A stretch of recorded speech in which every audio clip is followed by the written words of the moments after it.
Hello there. Welcome everyone. How's it going? Lightning.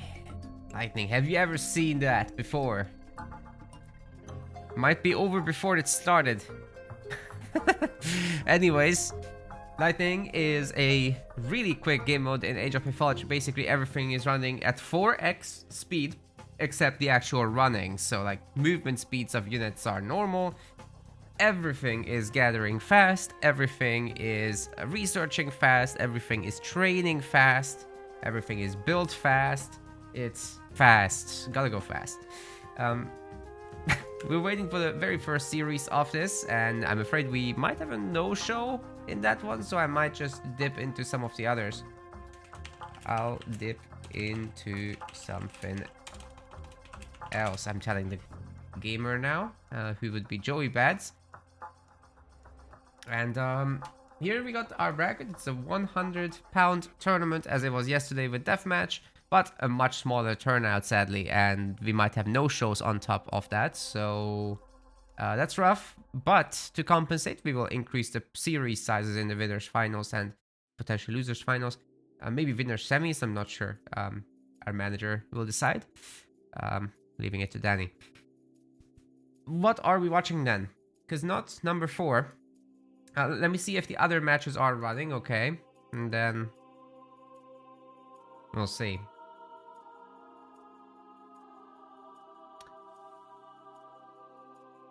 Oh god.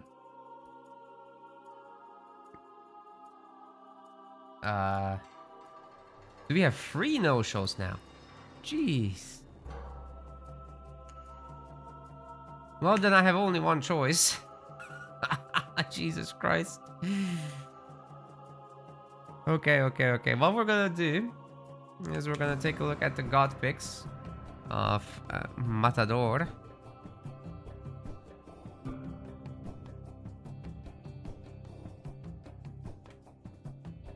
Let's start with that, yeah? And Listen Trance, his opponent. We've got a ban on Loki and Freyr. I'm not sure how good they are in this game. Oh, I'm guessing Freyr would be really good because of the cheap upgrades. I could totally see that being really good. We've got Ra, Poseidon for Zeus picked, and for Listen Trance, it's Hades, Gaia, Kronos, and Oranos. And I'm finding their other information. First game will be Savannah. This tournament does feature water maps, unlike the deathmatch one. First gods will be 4 versus Hades, so Savannah is our map, and the game is hosted. I see it, but I'm not sure if it has started just yet. We're gonna be trying to get in there. Give me a moment, you guys.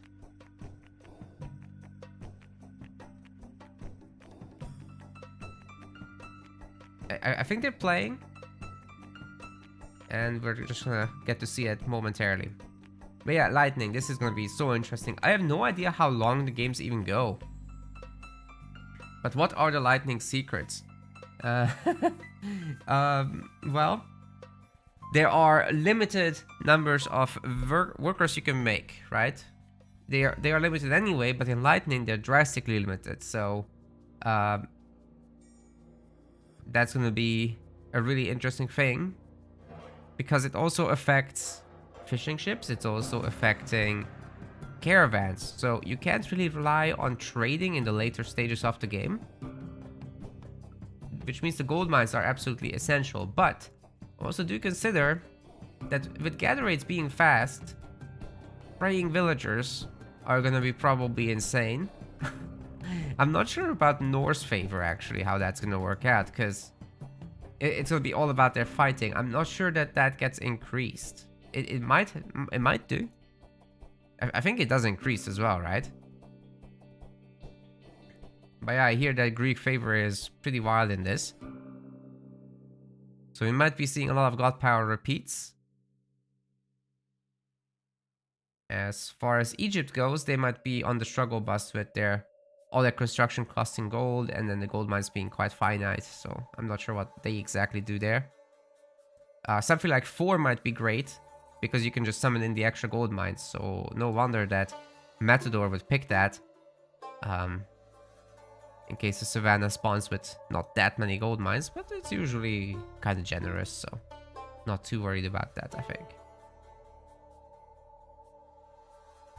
Alright guys, the lobby's up, but 1 minute spectator delay is left.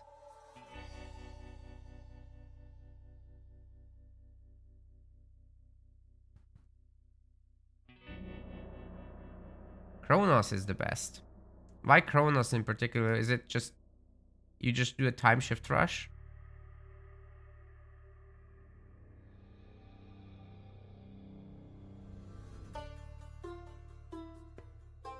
I'm assuming that that would be pretty powerful, actually. Does time shift finish faster in Lightning? We'll find out. This is gonna be wacky. But I'm sure we'll have a good amount of fun here. Your opponent's not coming, then you get to win. This will be over quick. We'll have to increase the series sizes quite a bit if there's 3 people missing. Time shift did not look faster. Okay, that's good. That's probably a healthy thing. Alright, let me get into this game and we're off to the races. Let's go.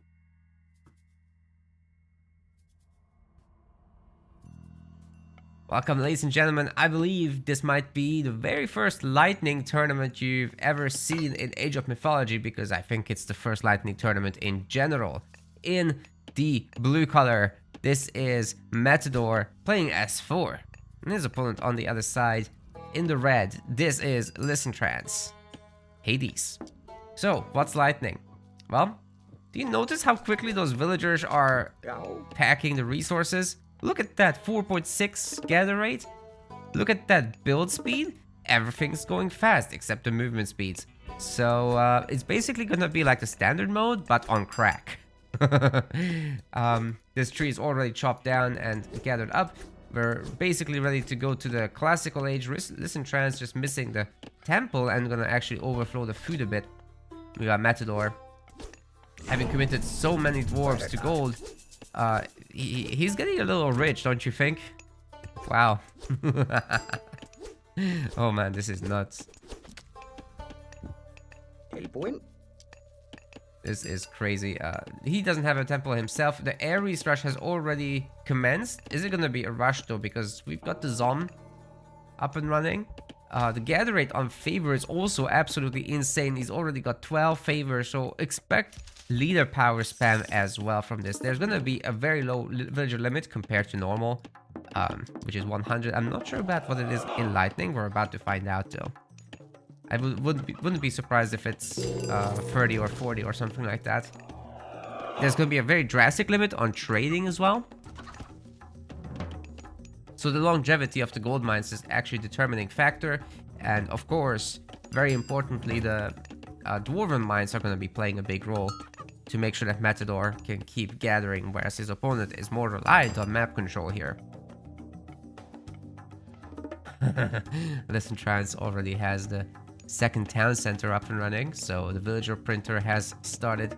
But here come the berserks, and they already have a bunch of armory upgrades. By the way, the whole baseline is already complete, and we're just 2 minutes in on top of the Toxotes already, and they can't fight back. Licentrance will have to print out a lot of units really quickly, and maybe even get that Ares upgrade where you can make Hippospis. Yes, he's doing it. He just needs a barracks. Where barracks? Give barracks. Oh my god, sir. You need to make a barracks, man. Ah, the idle villagers! No! He made a second TC, but it doesn't do anything yet. The villagers getting picked off left and right, but this just equalizes the villager count for the moment. Is there gonna be no barracks? Like seriously, we need that. Matador is absolutely owning these villagers. He's got a hunting party out there. He's got the second gold mine already secured. He's printing. What is this game mode, man? It's super fun.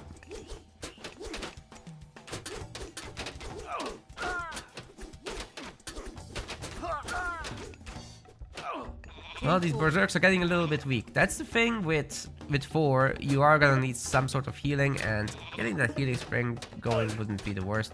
Wait, we still don't get Hippospis though. This is gonna be painful. Matador already on 40 workers, whereas Listen Trance is dropping down to 28 and less. Houses left and right. He's just printing the berserks. Can go on forever. Bragi is coming in. Expect flaming weapons momentarily. Maybe the healing spring would be a good idea first.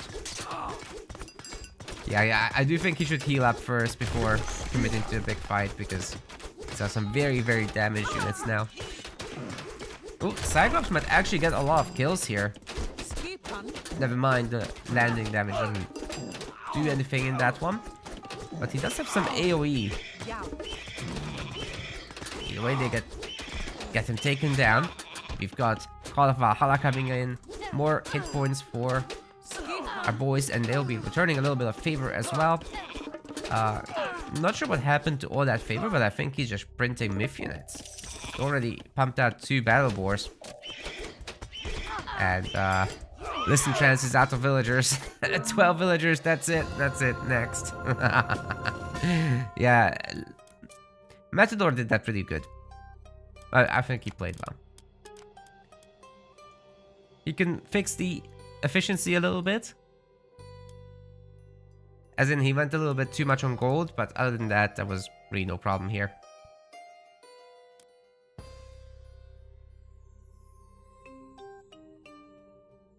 Real games are quicker than the admin wins, that's right.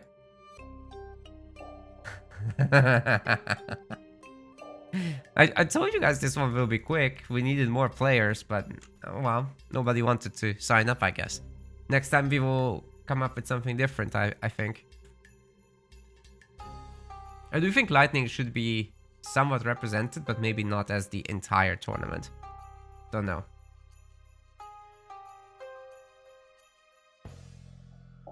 Alright, we're gonna go to Ghost Lake next. That's gonna be extremely tense because the gold mines will just run out.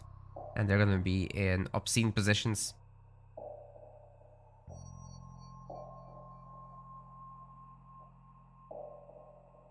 Tiny tournament.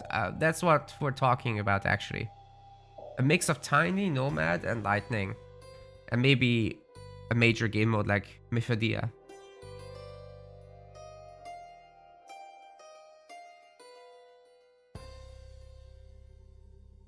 Like, imagine these game modes being like a map set. Ironwood, I'm not familiar. Is that's one of the maps, right?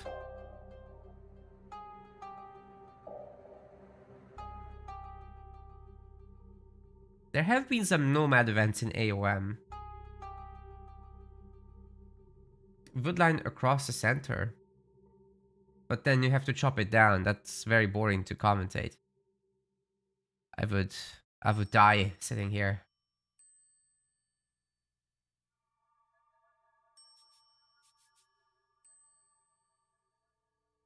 It's like, okay.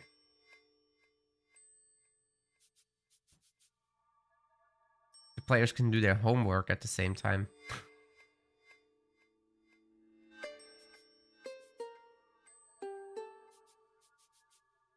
Oh, we didn't update the bracket command. Sorry, Yoshi. My bad. Let me fix that. We're waiting here anyway. Won't take long.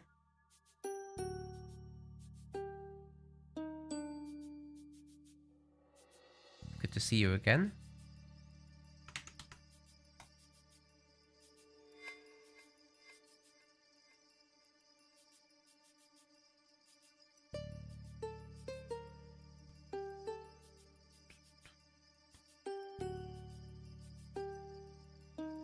Okay, chat commands, brackets.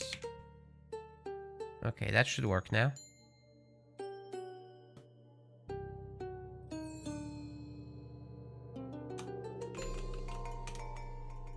There we go.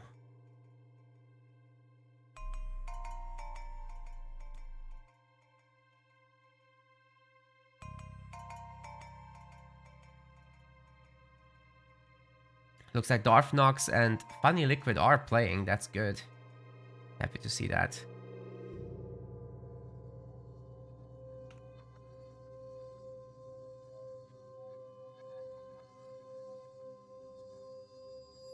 And Matador's lobby is getting set up as well. Just don't know if they've started already. I think they have, yeah. Yeah, it's gone, so when it's gone, it's coming.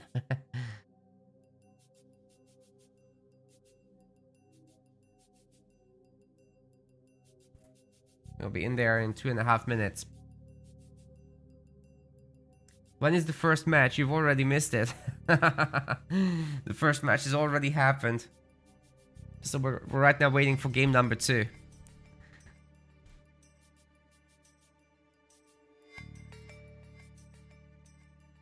You can rewind on YouTube, however, so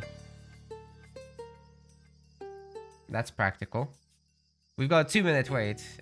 If you play it on 2x, it's a quick game. So lightning mode is nuts. It's so fast. You can easily catch up in the breaks.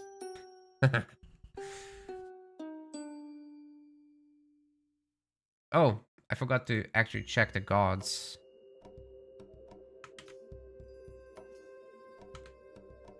Alright, we've got ourselves a Zeus versus Kronos coming up. I'm told Kronos is good at this. But how good is Zeus gonna be with the extra favor? Do you just spam restoration? Yeah, lightning for real. We weren't kidding. We're really doing it. Although because it didn't seem very popular with players, we are going to change it next time to something else. It's gonna be a mix of game modes probably. It's a bucket, like a bucket of non-standard stuff. BO5 might be suitable. We are definitely making the late rounds best of 5, especially with the no-shows. Yeah, the winners finals and loser finals are gonna be best of 5. But there are gonna be some best of 3s. Here's the changed bracket. So yeah, two no-shows here, and Luki and Joey Bads are gonna be fighting it out. These 2 matches are happening properly, so that's good. And we're about to head into game number 2 here.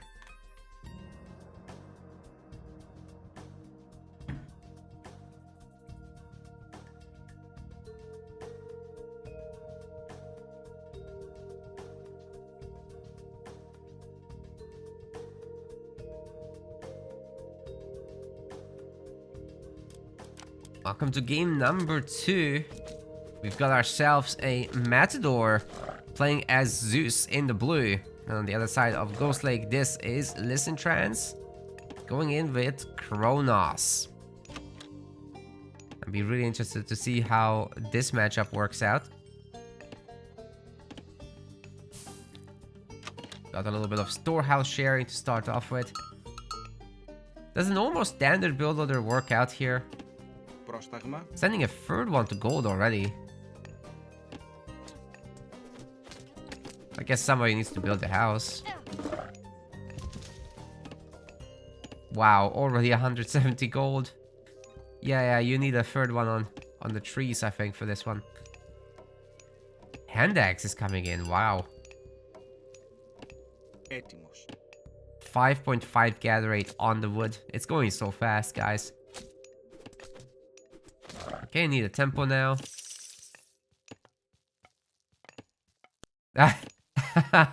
That's not how seconds work. Look at that. That's insane. Okay, are we gonna see a tempo time shift or what? It doesn't look like we are. Here comes the third automaton already. 4th, 5th. Holy crap. Okay, our Greek player will have to make a lot of them. Wow. Where's the heroes? Okay, we have both heroes out. Olympic parentage, of course. And here comes the hoplite queue. Zorkos need to stand still, otherwise they're not going to be gathering a lot of favor, but you do need scouting as well. 0.28 per second on that. 0.6 per second on praying villagers. This is going to be nuts. Oh, 2 automatons are already dead. We will need to see some other Atlantean units. What's it going to be? Cairo Ballista? Labyrinth of Minos is done, giving us the Bull Minotaurs. As far as the hoplites go, we don't yet have the Athena upgrades, but must be coming in no time, I'm sure. Speaking of, there's the Sarissa. There's the Aegis shield. Cairo Ballista are just a little too late. You're gonna get jumped on here. You'll be able to take down the hoplites. But what about the everything else? The Minotaurs and the heroes are terrifying for them. And they're just getting a little bit overwhelmed. It looks like, yeah, the Spider Eggs would have been very helpful a little bit earlier. And they're spawning out on the wrong side. So, definitely overwhelming force here. For Matador, just completely taking over. Oh my god.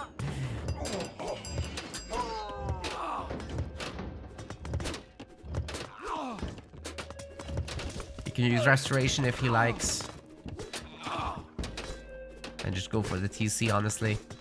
There's so many more hoplites coming. This is 19 hoplites. I think the TC might just go down here. Going up to Dionysus as well. To have bronze ready. Yeah, just click bronze restoration and win the game, right? That's exactly what he's gonna do. So many hoplites. And just out of 2 military academies. Who needs anything else at all? My goodness. Yeah, there's all the hoplites back to full health. And they're just gonna ravage this TC. Never had a chance.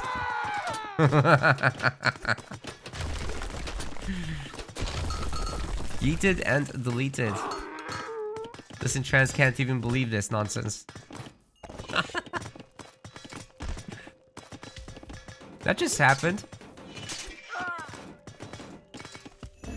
Seriously, everyone not playing this is missing out. What were you guys thinking?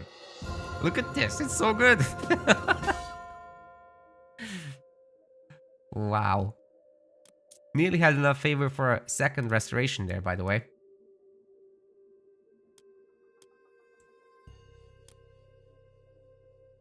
How? Well, this is the lightning mode. You gotta try it. Everything's gathering really fast. Everything's built really fast. Everything's trained really fast. But you get a villager limit that's lower than normal. You get a caravan limit.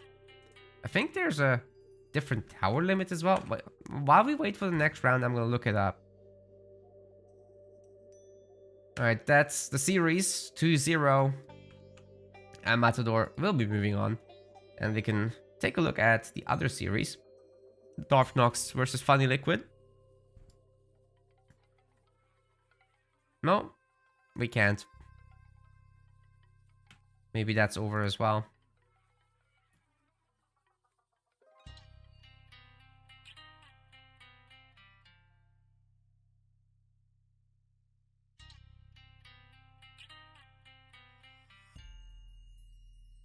Okay.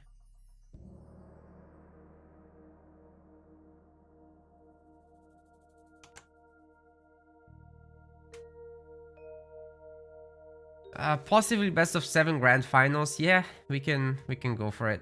Shouldn't be an issue.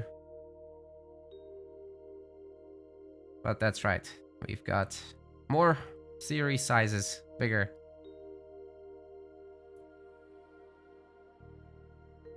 Okay, we've got a Mediterranean game. I wanna see. Somebody won.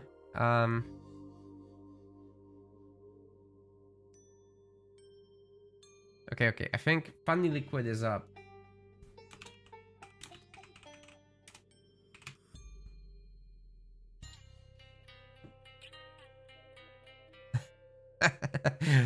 I do hope the games will go longer than 4 minutes. This was just a little bit one-sided with Matador just being a little bit faster on everything. So, I'm sure it's possible to defend. To have something more back and forth. That's wild, though, how this game mode goes.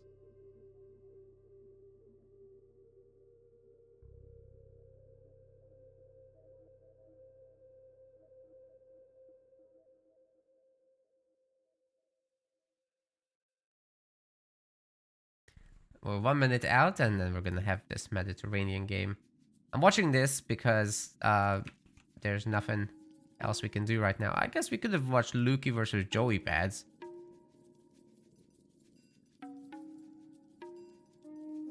We'll get the full series there, so maybe I'll change my mind on this. I think they might be playing their first game still. Yep, let's do that. Let's do that.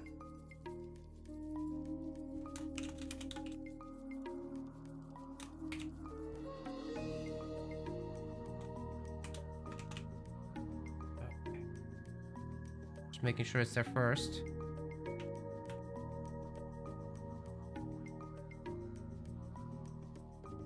Yeah, it's their first game. Very good. Let's go.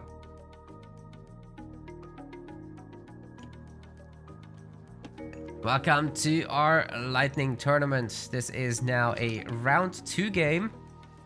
And I think it's the first Lightning Tournament ever. I've never seen one. So, unless somebody proves me wrong. Guys, everything goes fast. It's crazy. In the blue color, this is Lukey playing as himself. On the other side, we've got Joey Pads playing as Zeus. When I say everything goes fast, I freaking mean it. Look at this gather rate, 5x. Okay. 5x. Everything's 5x. This is insane. The build speeds, the gather rates, the training times, the research times. It all goes fast. They're already in the classical age, 1 minute in. Gonna plant down this longhouse within a space of 5 seconds it's built. You're gonna have a low villager limit. So that will make villager losses actually kind of devastating when they happen. And because you're gonna have a low caravan limit, I'm not sure how viable late game is in this. Might pick up some relics here. The Ring of Nibelung. Well, that's really useless in this game mode compared to your core income. Got Ulr's Bow. Got the Fetters of Fenrir. Scales of Echidna. That's nice with the Mythian discounts. And Text of Imhotep. Are we already going heroic or just getting armory upgrades? No, it's just upgrades. Already got 1,000 gold in the bank with just 5 dwarves. The gold mine is more than halfway gone. I think Joey might be trying to go heroic. He just needs the gold. He has nobody on gold. Swapping over to that now.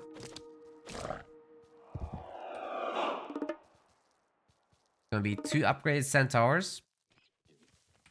Might be difficult to make work against Loki though with the hearse here. Especially if they get their Hall of Fames upgrade.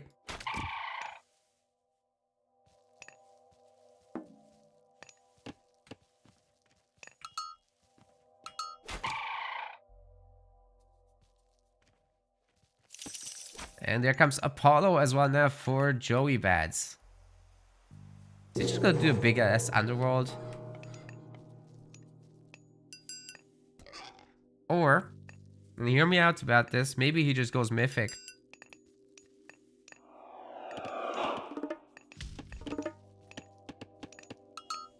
You could very easily make a fortress and just go mythic. And then have a lightning storm ready to go. Oh my god, you can see Sweeky, he's going mythic.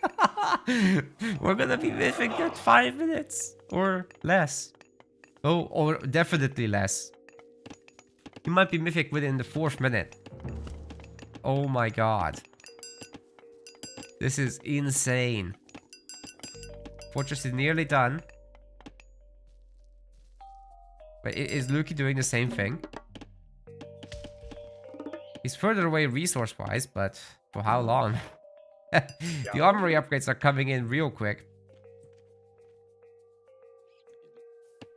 Wait. Oh, it wasn't pre-queued. Hera was not pre-queued. Okay.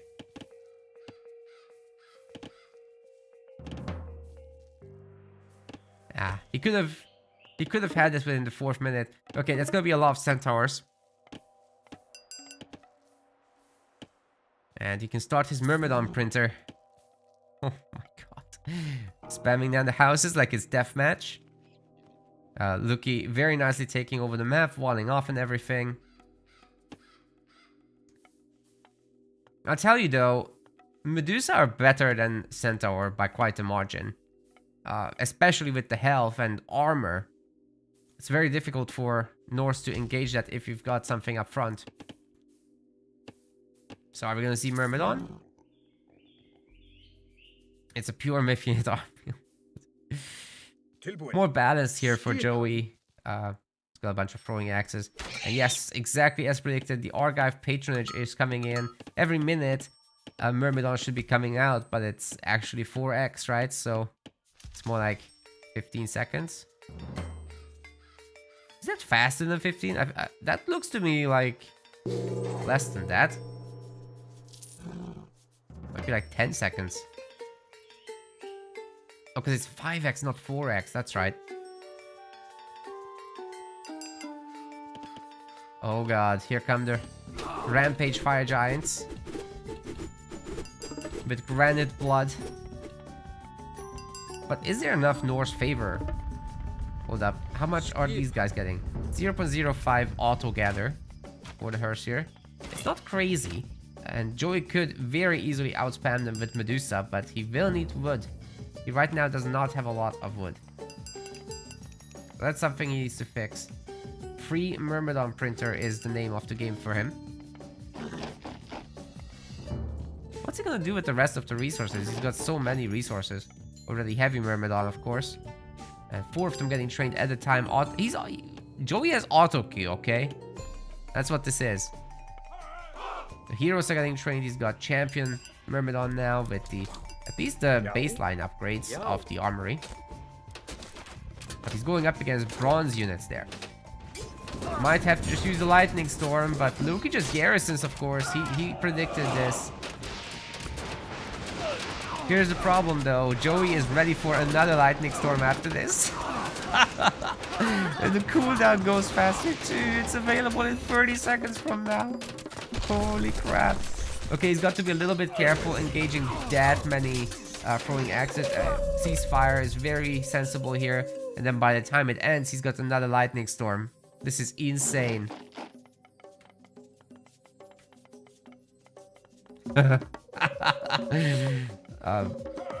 Yeah, you probably don't want to directly engage the flaming weapons. But with that many Myrmidons, maybe it's fine. They got divine damage. Throwing axe armor doesn't help. Iron weapons is coming in also. And here's another lightning storm. He's saving up for the next one with 7 favor gathering villagers. Looking good.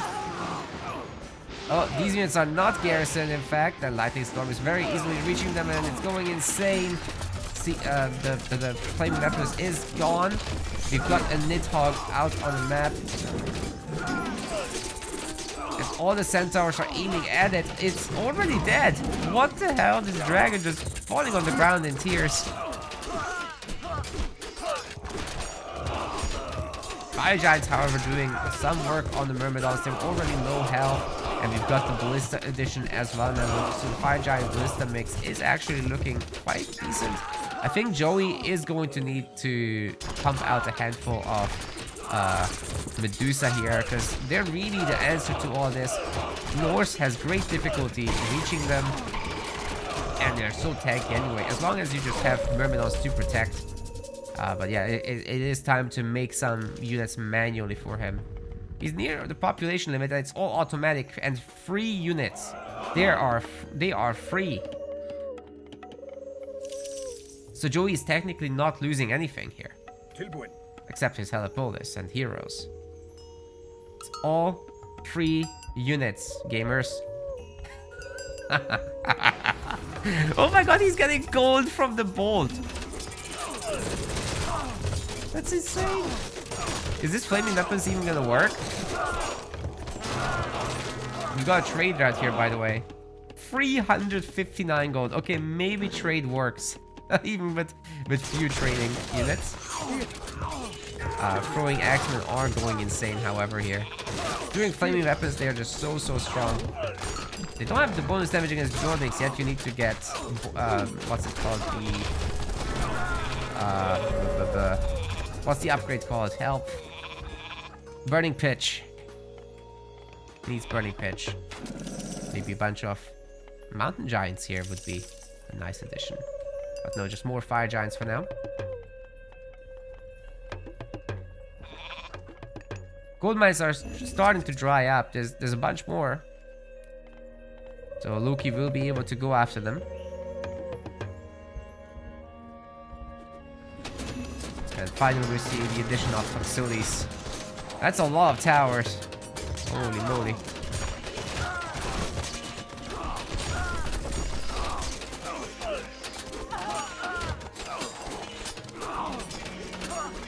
Heavy Toxotes, not champion. So he has infinity food.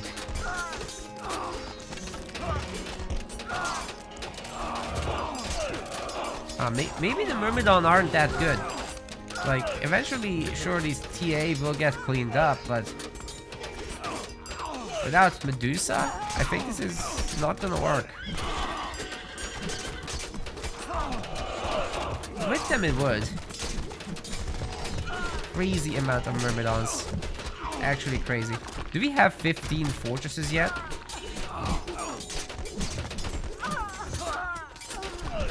Doesn't look like it. Spy. Uh-oh, here comes the lightning storm. All these ballista are toast. I'm sure they're gonna be toast. His god power always gets kinda insane. 350 for the next cast. 360, excuse me. And yeah, all the ballista have been deleted. But Loki is more than capable of sprinting a whole new army out. He's still got heavy cavalry, not champion.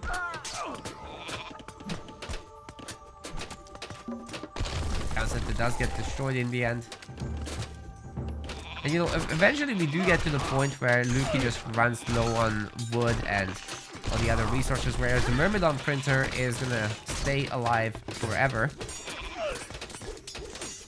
So there is the Norse trade, granted, but is that enough to deal with the Myrmidon printing? Plenty of wood left on the map, of course. All those dwarves were converted, weren't they? So Loki doesn't care about the gold mines anymore. It's all about the wood at this point.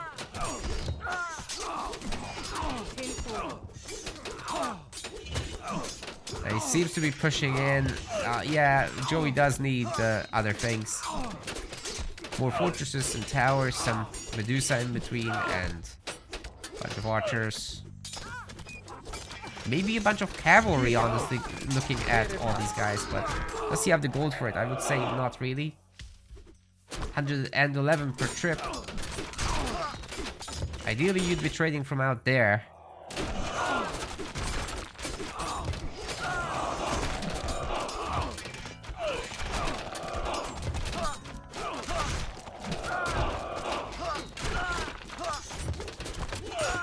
Axemen are just so efficient at picking off the Myrmidons that are trickling in.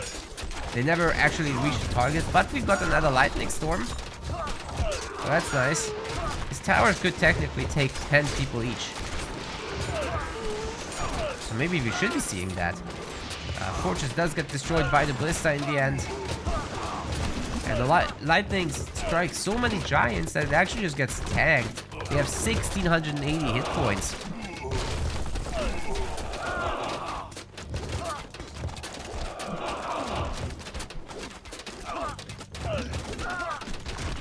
Why is the Zeus player not making any units? Because they're free. He's got auto queue. But yeah, he is getting kind of pushed super hard right now. Luki has had training in the deathmatch tournaments, so he knows how to deal with this situation.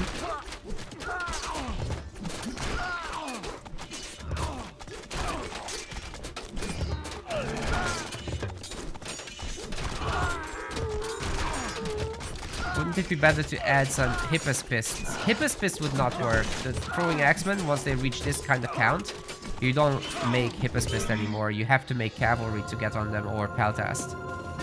Probably Peltast because of the tower amount, but yeah, Joey is dead here. That was cool, but I do think it needed more substance behind it. And Luke, just being on 4 TCs, was able to build such a large army that the Myrmidons were no longer functional. GG.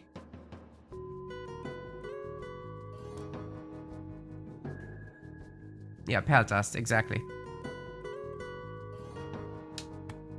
But the Hippos Pists don't work, you just snipe them.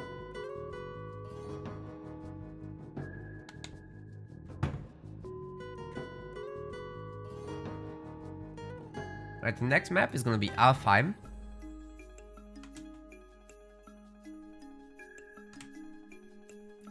And the matchup will be Hades versus Set. I'm also finding their overall draft, which we actually haven't looked at.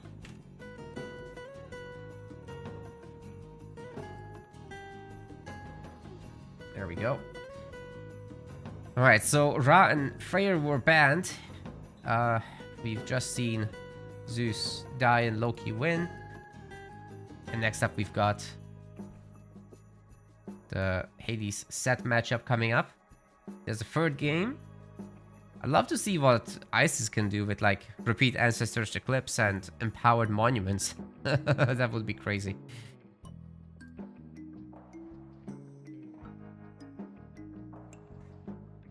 We're at the moment waiting for the lobby to show up. It's a fun game mode though.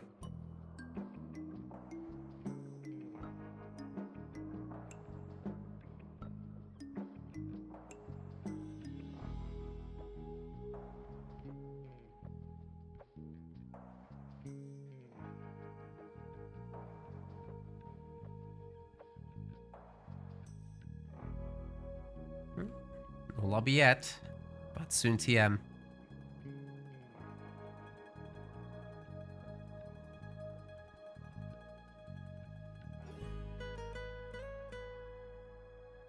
Funny Liquid and Darfnox are still fighting. That's wild.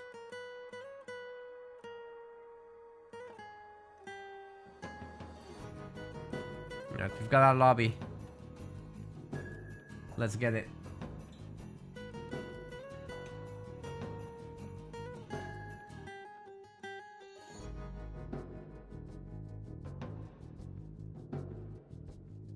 Alright, ladies and gentlemen, welcome to game number 2 in this series. In the blue color, we have got Luki playing as Hades. On the other side, this is Joey Bads playing as Set. The game mode is Lightning for those that just joined. You gotta go fast. Everything is 5x, except like movement speed and attack and whatnot. But gather rate, building speed, training speed, research speed, all 5x. Got a lower villager limit, got a lower caravan limit, but the gather rates more than make up for it. Wait. 3 praying villagers. Gonna try to get Vaults of Erebus, but Vaults of Erebus is only 2 per second here. So it's got much lower returns compared to your overall economy than it would in standard. It's not gonna be 5x, right? Yep, it's just normal speed. It is just normal speed. Monument gathers is 0.25 per second.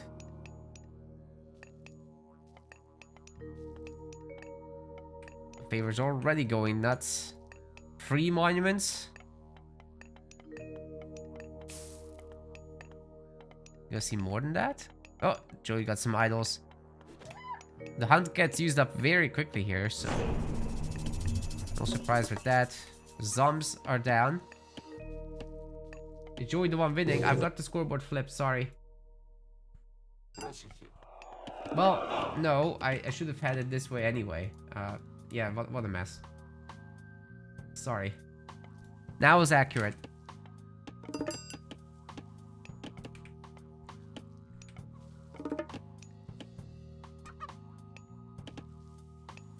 Very defensive posture from our Hades player, just going for the heroic age right away. And that's a village center. Why make a drop off when you can just make a village center? Sekhmet's coming in as well. So do expect the citadel. And the pharaoh can just print huntable animals, of course.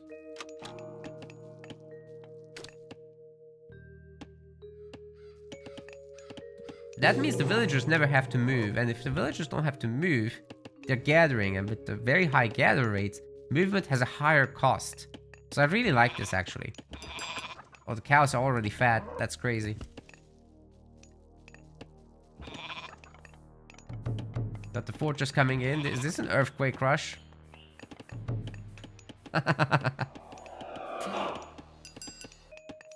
Maybe not. Second fortress for good measure. Very peaceful match compared to all the others. Well, guess what? The Citadel can work 25% faster than a normal TC, so Joey's villager count will go absolutely nuts very soon. Oh, it's gonna be Hephaestus. That's interesting because the plenty vaults might be more accessible than normal, but their actual impact on gather rates wouldn't be as crazy as it would be in standard. Just like with another village center, oh my god. Just like with Vaults of Erebus, like I said at the start, that it doesn't have as much of an impact because of the relative gather rates of villagers and the tech. Plenty vaults should be suffering from the same fate, right?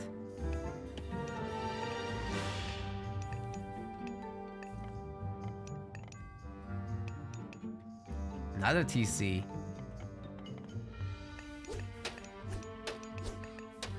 I mean, Joey's already maxed on Veils, so it's really just about population. He's got Horus now. We'll have to see what kind of units he makes.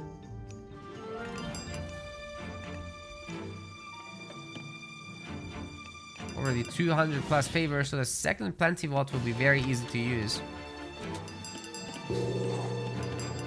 Does it get more auto gather speed? Oh my god, it's 20 per second. Oh my god, it's 5x. Of course. Unlike the technology, Plenty Vault is buffed. Holy crap. The second Plenty Vault is gonna be insane. This is nuts. Wait, what's Joey doing? Chariots. Just super raw chariots? Oh no. It's almost ready to go again. Oh my god. You can super easily afford this too. Second Plenty Vault.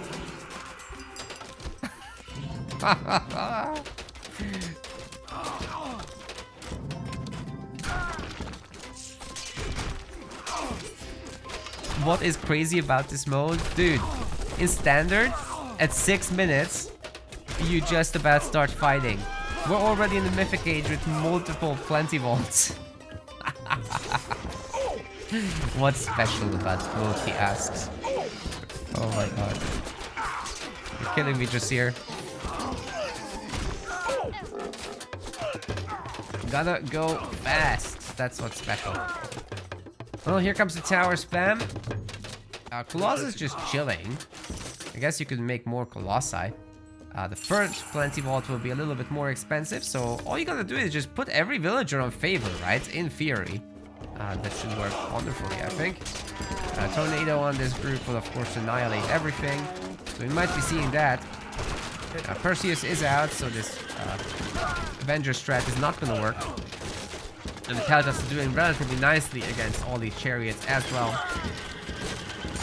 They got the range, but so do the Peltas.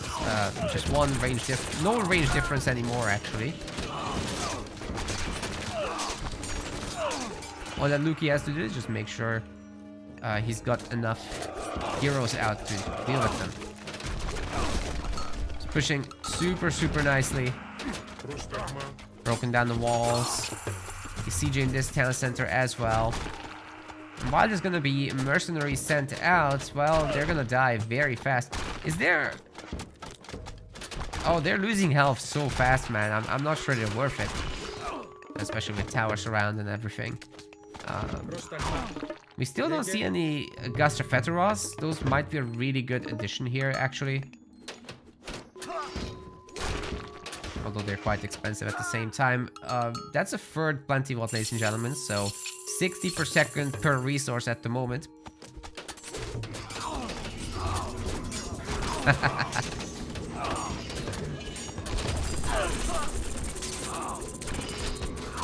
Silver Colossus, that vast looking myth unit. I think they should have removed the... I don't know. It seems wrong, right? To upgrade this to Gold Colossi, and then they just look basically the same as the base version. Silver Colossus is like visually distinct, so I think it should have been something like Copper Colossus, Bronze Colossus, and Iron Colossus. That's what they should have done, and then it would be visually cool. See, now it just looks like the base version, but shinier. Okay, next Plenty Vault, I'm ready. Put all the villagers on favor, sir. That's what you gotta do. They're gathering at 0.2 per second apiece. Taking over TCs. And I don't think Joey has got the right units for this one. He's trying to shift into Axeman, their champion and everything. Do they have the Horus upgrades? Yes, they do. So they got Axe of Vengeance. They do have Radius of 50. And Scalloped Axe as well. Lots of extra damage, lots of extra health. But, I mean, they're dealing with Colossus. So you're also going to need a ton of Priests. Let's see what he can do there. Shifting Sands never got used. So technically you could print out a bunch of siege weapons and do a little bit better with aggression. Just shift a bunch of siege towers in the back here and get something done. Wait, did I hear another Plenty Vault or did I just accidentally click it? Hold up.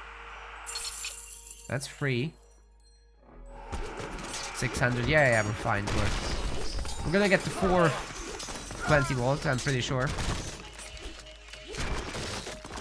Ah, the tempo sound is very similar. That's what I heard. It's a lot of Avengers. Spin to win. Spin to win. Alright, ready for the next Plenty Vault now is Luki. 3 resources for days. That's a lot of Axemen, however. They're chopping through all the everything, really. Yes, go Plenty. Okay, you know what's next, guys? I know what's next. Not a 5th Plenty, but instead you make a Wonder. And then you make the 5th Plenty and 6th one and 7th. I think that's what's gonna happen. Hippospiths are coming out. They are superior to Axemen in pretty much every way. More damage, more multiplier. And they're gonna be backed by Restoration too. Got a ton of Toxotes out, of course. That was the first Restoration, wasn't it? Yeah, I think our Greek players are gonna need all 4 heroes here and maybe retreat into the... Holy shit, Toxotes are gone. Just retreat into the tower, fire help, right? That would be kind of practical. We might not be seeing a Wonder for a long time. As a Colossus switch is made. So all the favor is going into these bad boys now.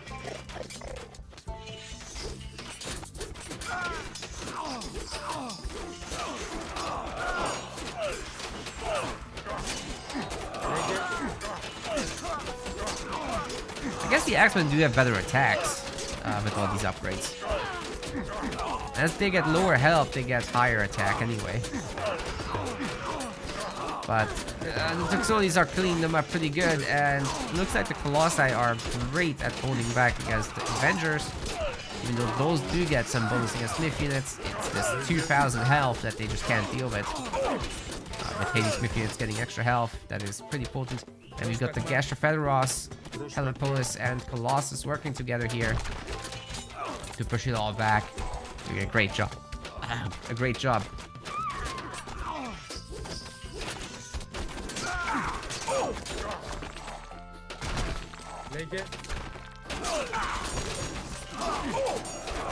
Oh my god, those Tuxodis are getting annihilated.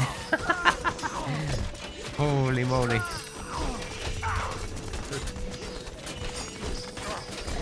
Doesn't look like Luki wants any more Plenty Waltz.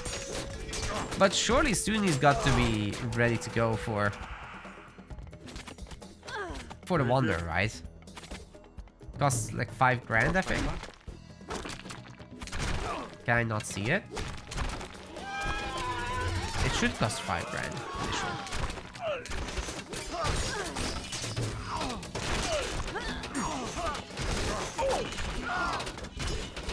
Those managers are doing better than the Marvel franchise. Oh my god, it's here. Chat's killing me. But that's true, I've completely lost interest in it. I used to love it, but I've lost interest. Don't know. I think there's just too much of it, you know? Like if there's 1 or 2 every year, then okay. Plus the series.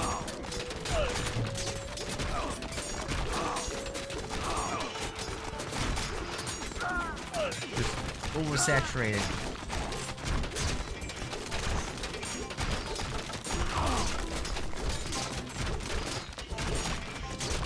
That's a lot of Helepolis. Great counter to the X-Men. To be honest, also the Spearmen.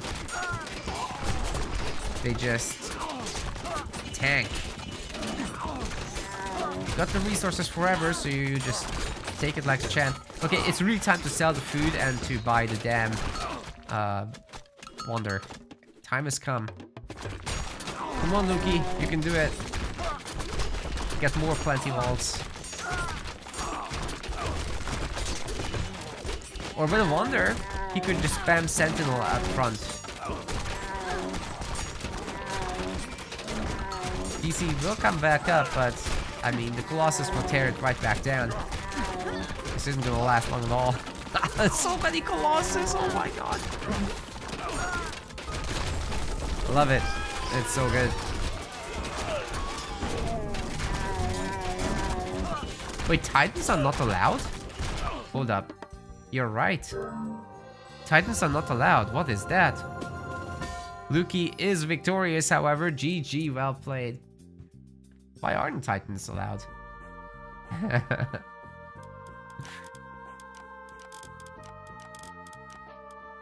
I thought that was a deathmatch thing that they're not allowed, but I guess Lightning got the carryover as well. Well, GG.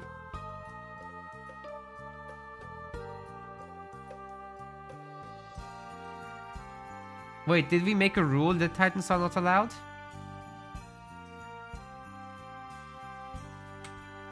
That would be maybe a mistake from our end.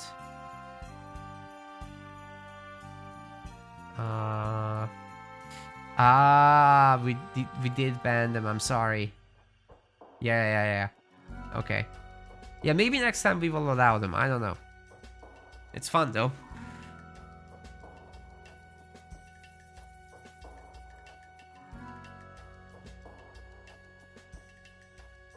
Okay, what's gonna be the next series? Let's take a look. Well, we've got Mad Fedor versus Dark Nox. I guess I have to do that, don't I? Or maybe we already have a result there, I don't know.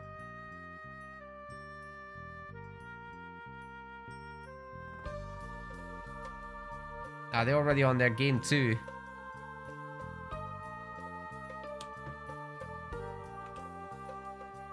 And it's gonna be Mediterranean. They're gonna play Freyr versus Kronos there. And bringing up their full draft while you wait for the lobby to be created.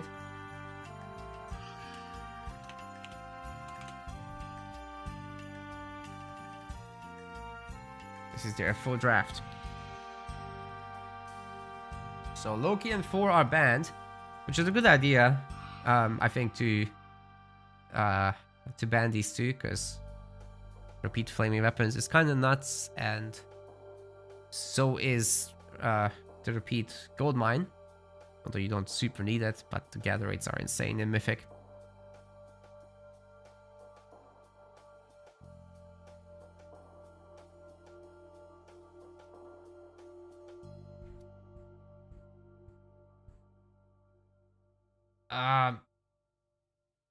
Yeah, we could. I think we can't edit tournaments once they started as a protection against exactly that kind of thing. So I think because of that, we should allow the players to choose to disable it from here. Like, we get the remaining players to vote on it.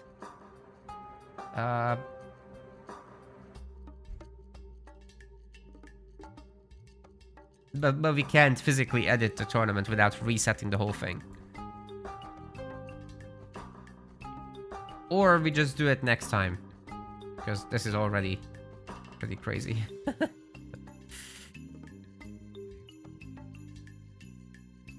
So it's a lot to wrap one's head around, I guess.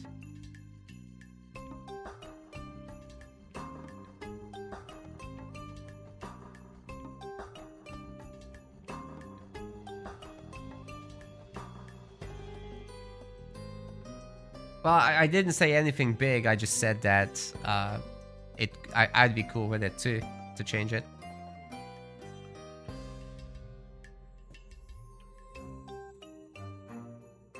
Whether we do it now or not.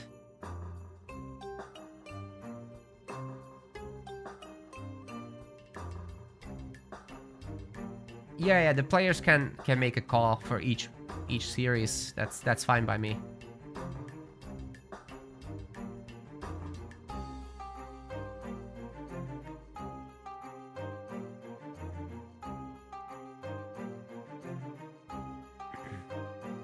Alright, we've got the Mediterranean game running, so in 1.5 minutes we'll be jumping in. Some water, finally. See how those fishing ships behave.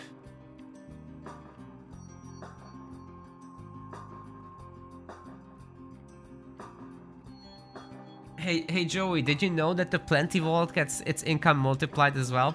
So it's getting 20 per second for each resource, and pretty sure Luki had 4 of them. Was it 5 of them?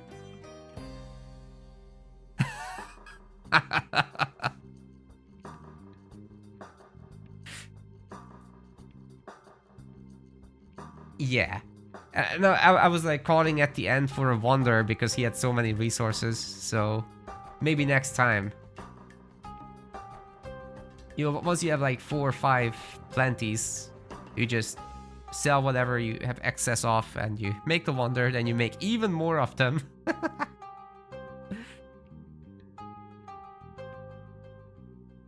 Yeah, you just put all the villagers onto favor at that point and pump the colossi. It's crazy.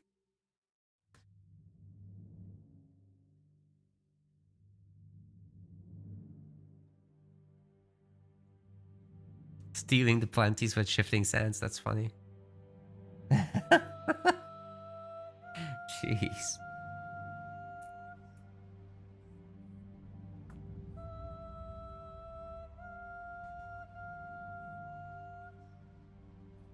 That would be epic. I wish the relics were better in lightning though, like they're so underwhelming with their tiny effects.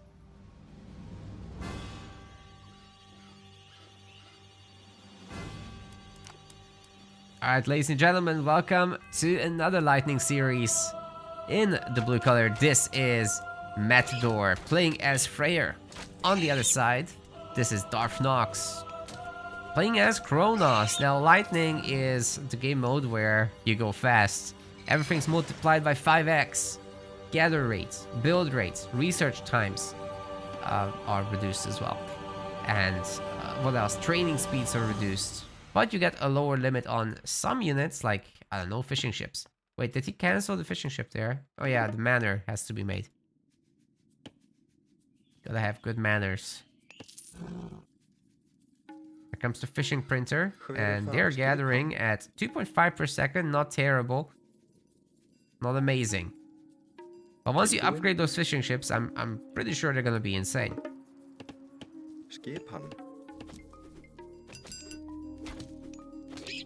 And Freyr should be really good at this game mode as well, because you get all the technologies for cheap. And although they take longer to research, it's lightning, so they're just gonna get done super fast anyway.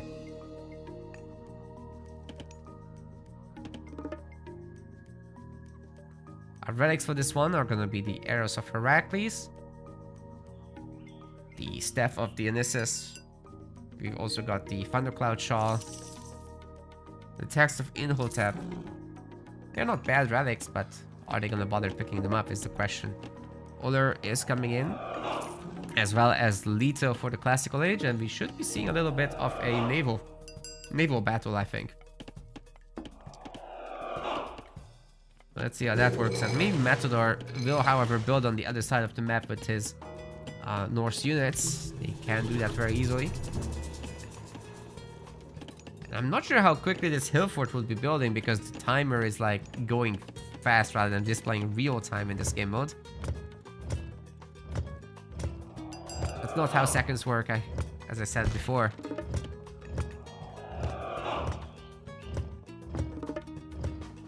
Hammer ships are going nuts. Is Darfnox just not gonna defend the water? I think he's not. Matador can just sprint fishing ships even more.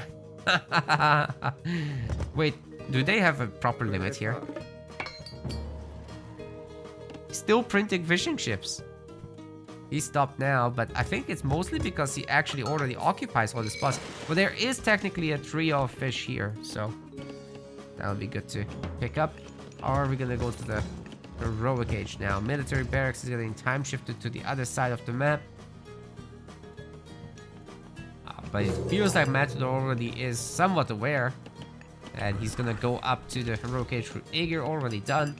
Rock Giant's out. Tempest is available. Docks destroyed. He's done a really good job there. Kraken's out. And what's Kraken? So gather rates now. 2.5 still, but per scene is coming in. That's 75 extra %. And suddenly it's 4.38. That's like villagers hunting, man. That's sick. Come the heavy Murmillo. Gonna be finding the dwarves immediately. And we have Matador just taking all the town centers around the map, and it goes fast. Even just one Hersier builds it so quickly. There's 2 more of them to grab.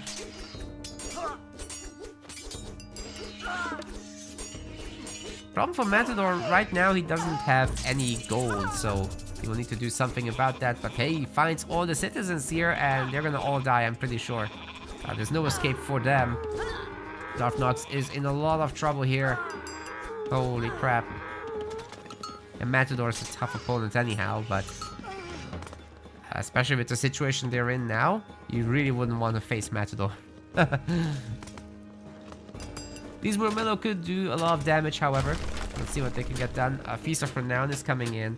Then each town center will be generating food, and I'm pretty sure that's going to be buffed, so it should be like 5 per second. He's going to use Tempest back home to defend against the Murmillo wave, and Tempest is absolutely going nuts on them, so doing quite a bit of damage, allowing the buildings to shoot them while they're also frozen in place. The Berserks will be finishing them off together with the throwing axes, no problem whatsoever. Chaos is going to get cast somewhere in the main base, so that all these units are taken out by the towers. That should be no problem, especially now with the double satyrs. But the problem is more on the macro scale. You can see that there are several upgrades coming in for our Freyr player, weapon upgrades and whatnot. And the palace time shifting isn't boosted, so it's still going at its completely normal speed, and it's taking way too long for this game mode, I think. Like, maybe Kronos needs a buff there. Vidar is coming in, 45 town center will follow. And already the villager limit has been reached at 50. Plus, of course, there's all the fishing ships, so that's been kind of nice. Now the chaos is cast somewhere.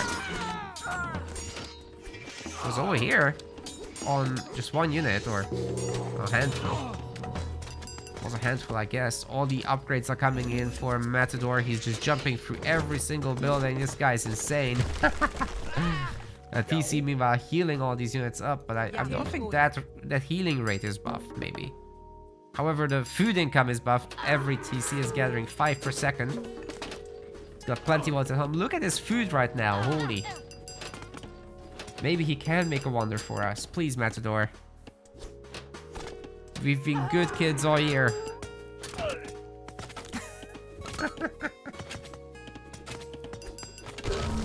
Oh no. It's over. This series has ended as well. Off to the winners finals. Hagrid, you've missed the thing with multiple plenty vaults. The plenty vaults are buffed. They gather 20 per second each. And Lukey made like 4 of them. Or was it 5?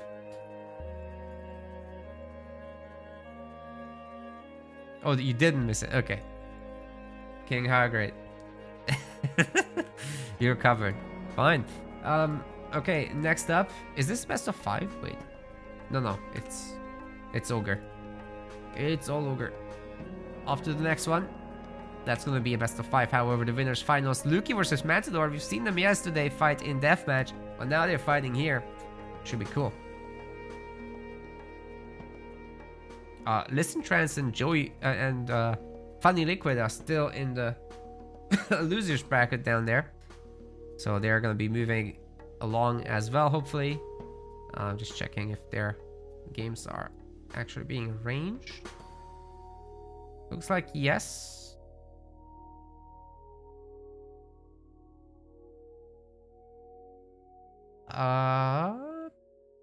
They're already in game 2, so yeah, things are moving there. Joey Bats is gonna be waiting, but as this gets updated. Yeah, with Darth Nox.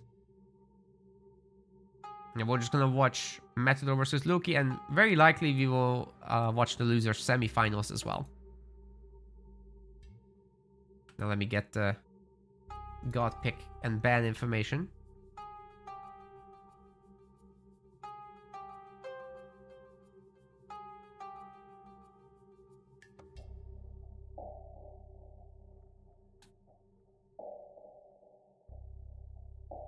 Lucky Matador is a rivalry, but while they set this up, I'm gonna go and get myself some fresh water, yeah? See you in a sec. Make sure to follow. I'm pretty sure this is worth watching. So if you liked it, you can also like the YouTube stream. See you in a sec.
Hello, I am back.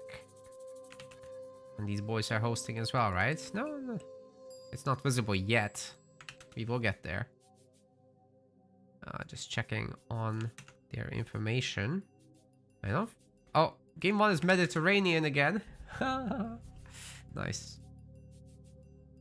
Nice. We've got the God pick and ban phase over with already. So we've got ourselves some Oranos, Isis, Ra, Hades, and Freya from Matador, and he bans Loki. Loki bans Zeus.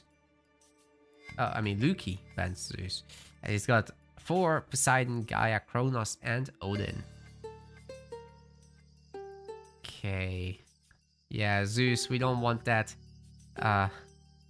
spam of plenty vaults, but both Hades and Poseidon can do it if they advance through Aphrodite. They just get golden apples and they're golden. We've seen how good Freyr is as well, and 4 can be quite similar. And finally they're hosting. We're gonna be getting around to this best of 5 soon, but there's gonna be a whole 3-minute delay.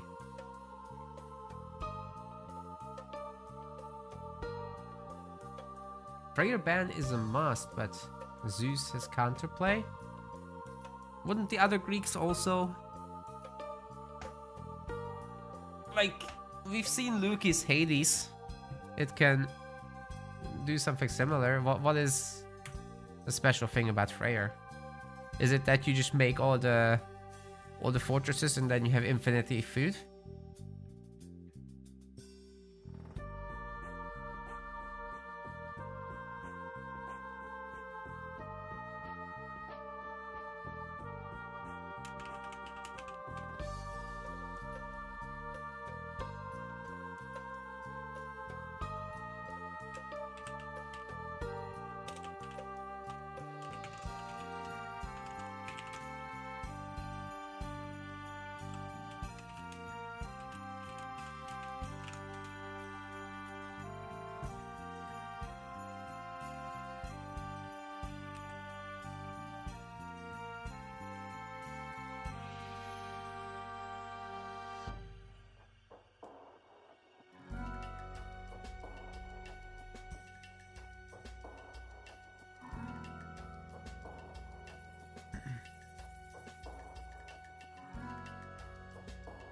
Okay, the lobby is now up. We're just waiting for it to appear. Joey says forward build, TC easy with Norse 2, aggro with the Golem Bursty. Right, that could be good, but you can only do it once.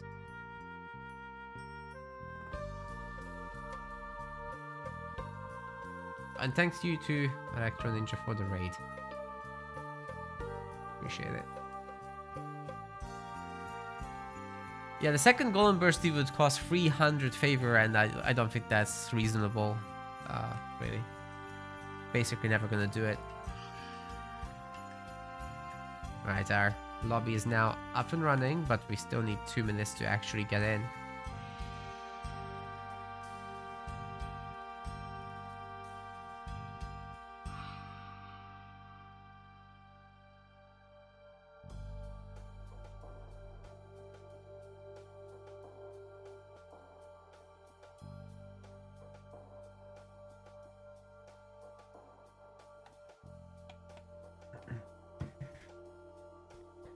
I'd be really curious to see what Gaia can do.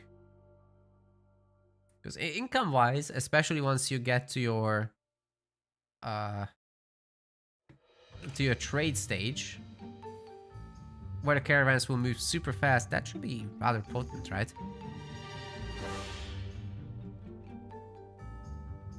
And the Gaia trees have to be pretty crazy for your income too. Then just print cheap Quintarius all over. Is the regeneration rate also buffed from Lush, or is that just a flat value?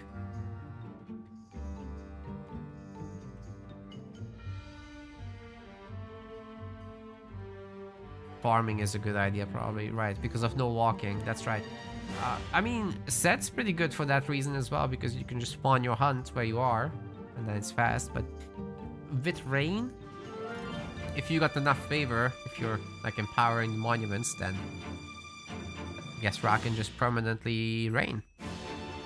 The cooldown might be actually over faster than the god power itself, which is wild.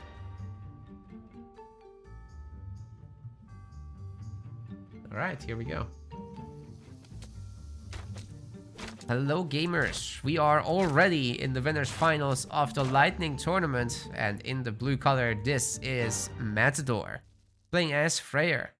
On the other side of Mediterranean, playing as Gaia, we've got ourselves a Luki. Lightning is the game mode where everything goes super fast, that's why they already have a dock. Everything is 5x speed, except movement and fighting. So yeah, the gather rates, the training speeds, everything's 5x.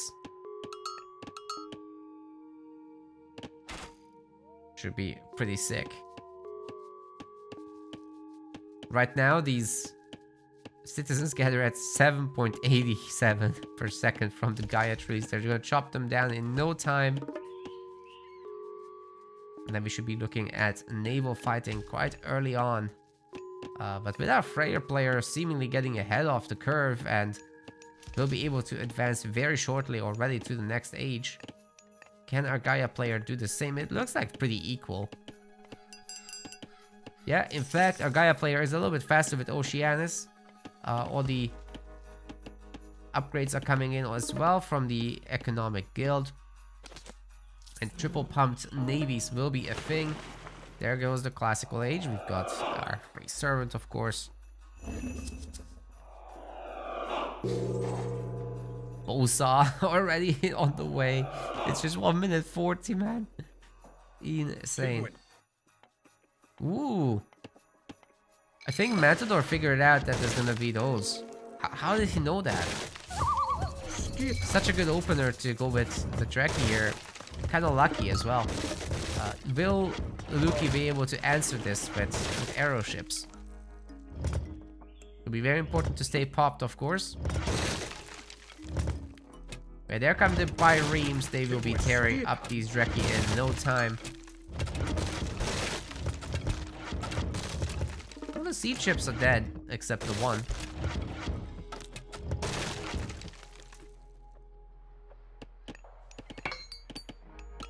Armory is coming in already. We've got Luki already going up to Feya. Oh my goodness.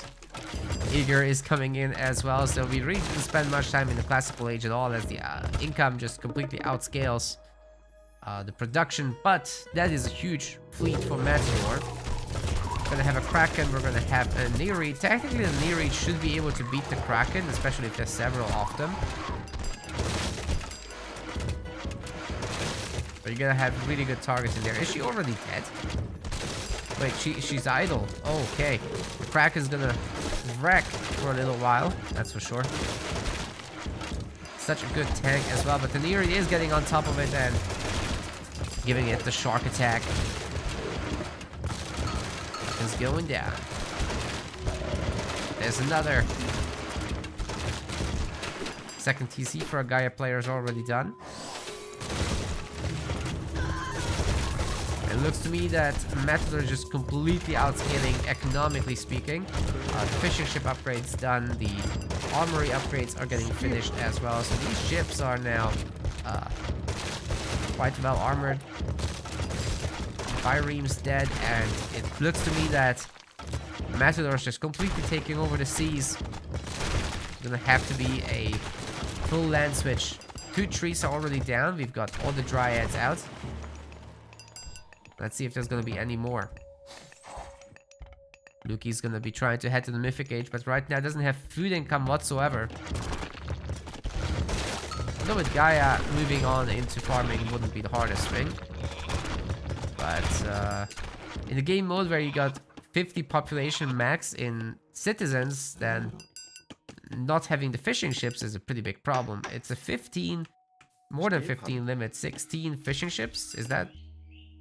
Could he make more, actually? He could make more. Wonder if the limit is like 20 or something like that.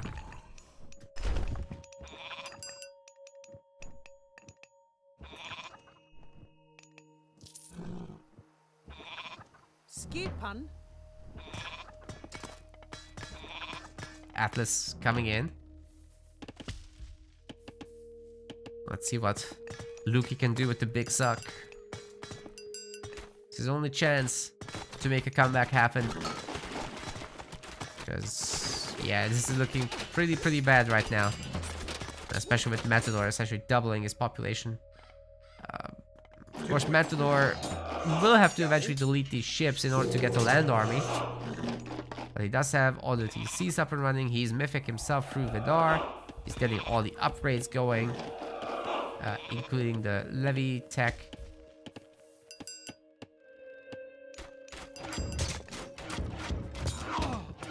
I guess Luki is finally getting a little bit of progress with farming. Where is he with the upgrades? He's already got flood control done, so that's as good as it gets. Of course, hero citizens will be doing the work a little bit faster, but is it really worth it to go for it when you don't have theft of fire to improve them? Maybe not. Fanatics will be the name of the game.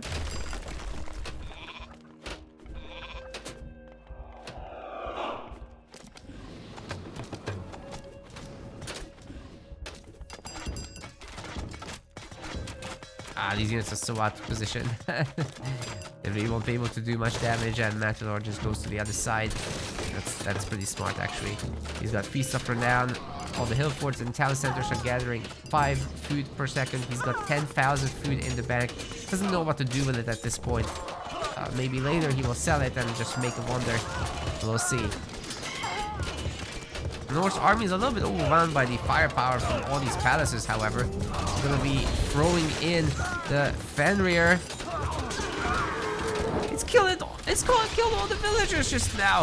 We're following up with the big suck.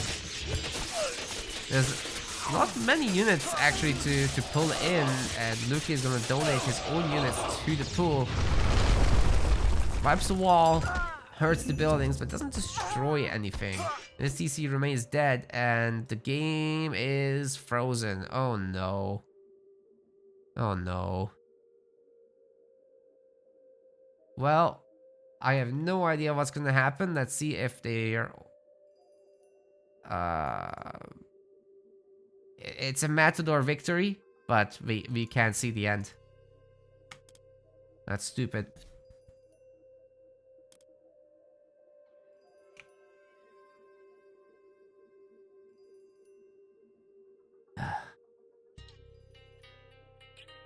It's not like I was behind, it's just the game being what it is.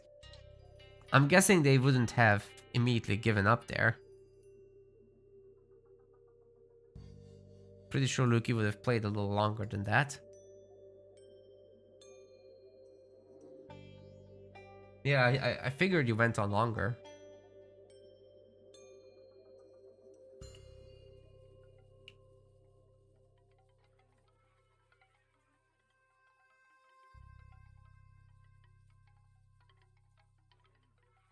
It's hard to macro. Yeah, I can totally see that.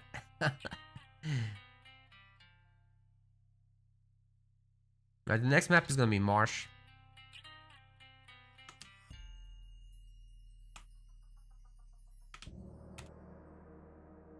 And the matchup's gonna be Ra versus 4.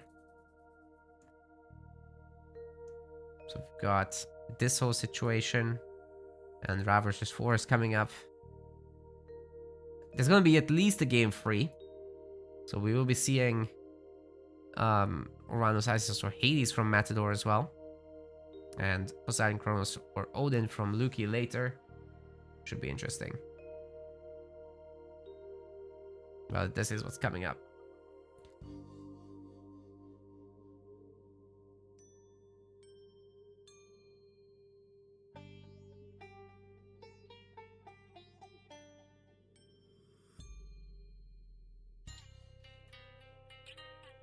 These games are pretty intense.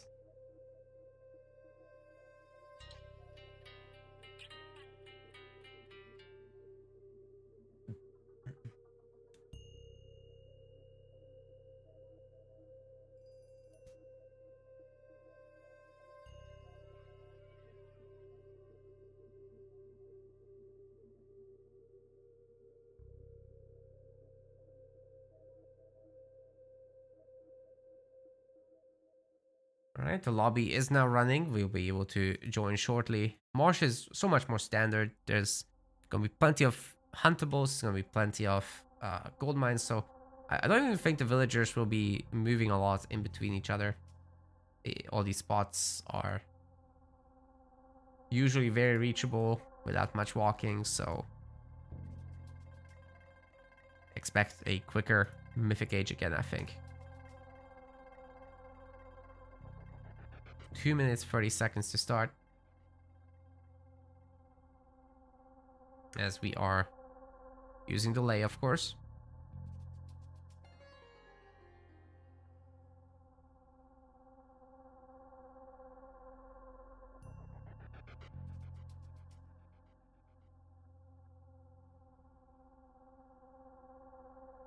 Maybe the delay causes the issues with these games just stopping and freezing.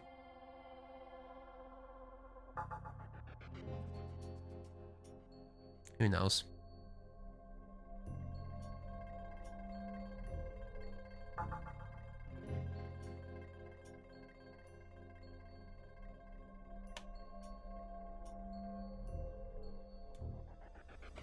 Getting there. Soon TM, guys. Soon TM. In the meantime, what you can do is go and do some betting in the Twitch chat, so feel free to do it.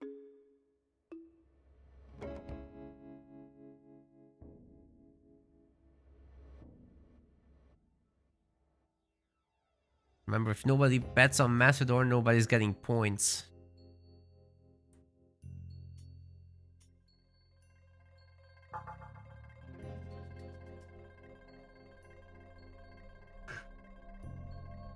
Not gambling is duty. Okay.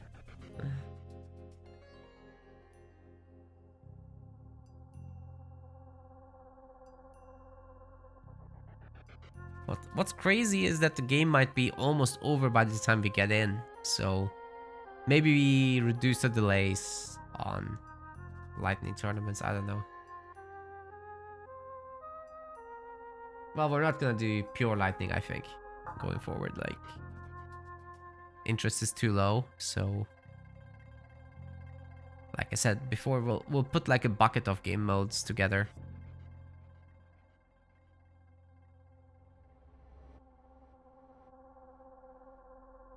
Yeah, you can choose the delay for spectators.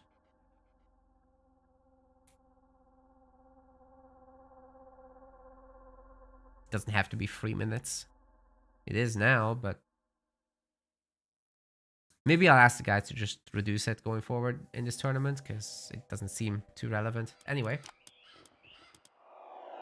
Welcome, welcome. We've got our gamer in the blue color, Matador. He's leading the score 1-0. And on the other side, this is Aluki playing as 4. I think we should swap the sides, shouldn't we? Yeah, that's better. Sides swap. There we go. All right, so empowerment is affecting all the drop-offs as usual, so that's not particularly better than lightning, but the base gather rate of the monument is better, so in that sense it does affect them more.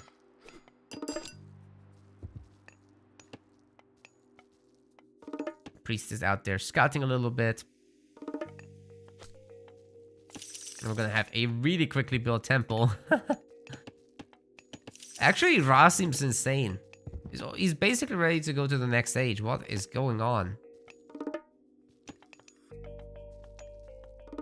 Wow. Already going up bust. That is way faster than 4 is.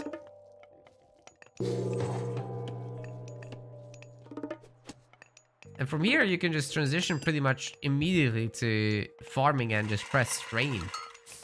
Already 21 favor. I think recasts of rain cost 30. Wow. It should be easy to permanently rain then. It lasts 45 seconds. Recast is 90. So is the recharge just gonna be... Yeah, it's way faster then. Okay. You can permanently rain. Forever. With Ra. So why bother with berries, right? Just rain, it's faster. Gather rates, and all you have to spend is favor. Well, and a little bit of gold on the farms, of course.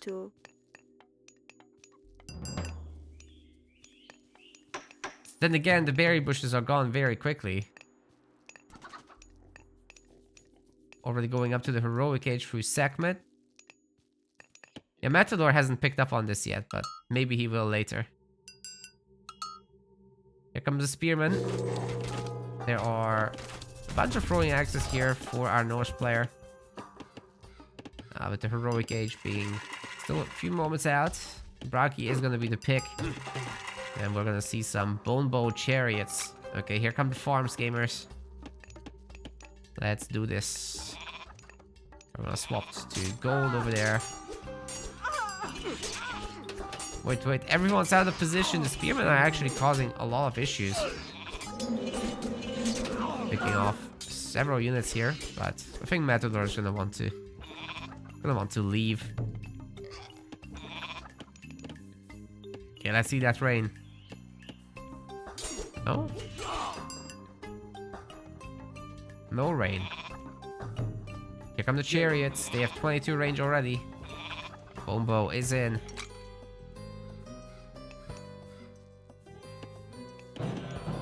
That monument is not impacted just yet. Farms are all done. Plow is in. Sacred Cats is in. So farm gather rates will be insane the moment he presses the button.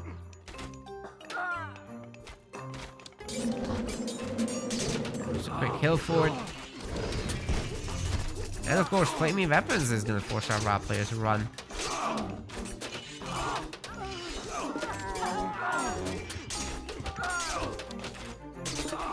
Norse army performing pretty well here.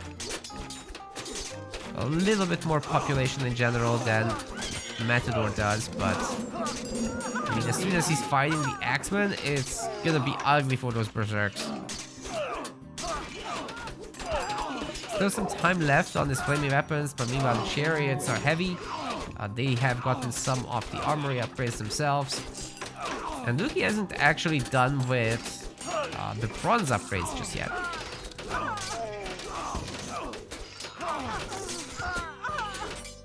No rain.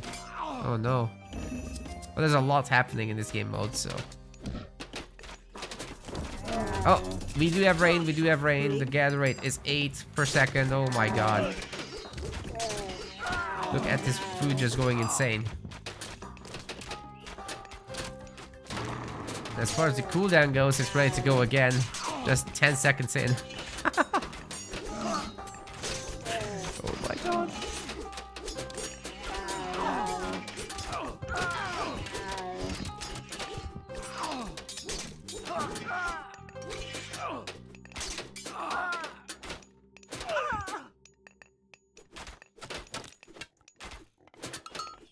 Cherry is doing such a good job here, and Metalor is really good at microing them as well. So even though there's Puskar out on the map, they're not that much faster that they can easily catch up. So, you know, good kiting on these things, plus a decent front line will keep them safe.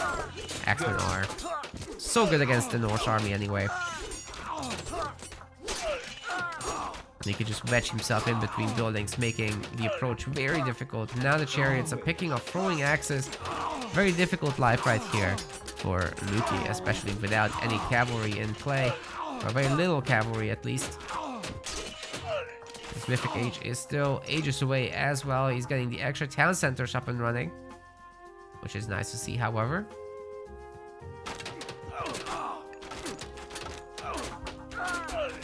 Maybe 9 farmers are not enough.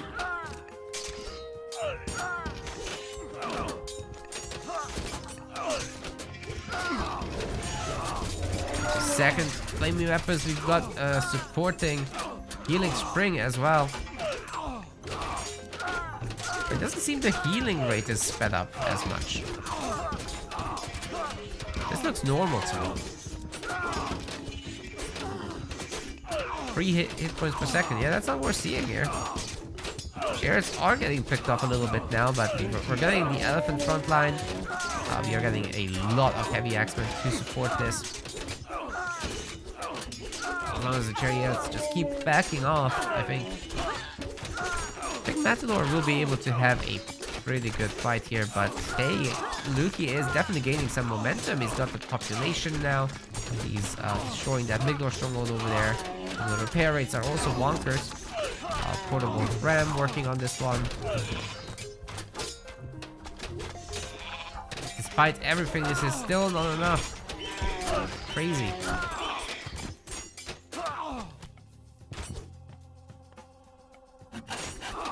$50 villagers are reached for pretty much both players. And here comes Tyr.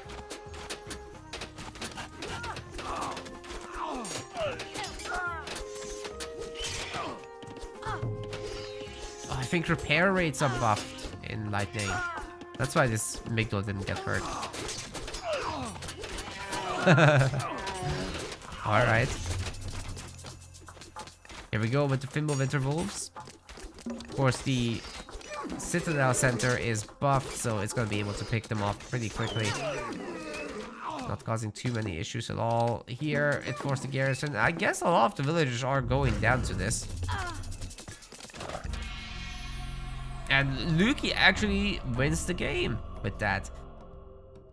Very cool. Bit of a strange moment to resign because populations are still looking equal, but I guess Matador was just a little bit frustrated with this and he was nowhere near Mythic. I really think he needed to spam that rain out. Just back to back to back to back. That would have helped a lot, but yeah, Luki did outgather him by quite a bit. Would it make up for this? Maybe not. It would certainly help though. He had the favor.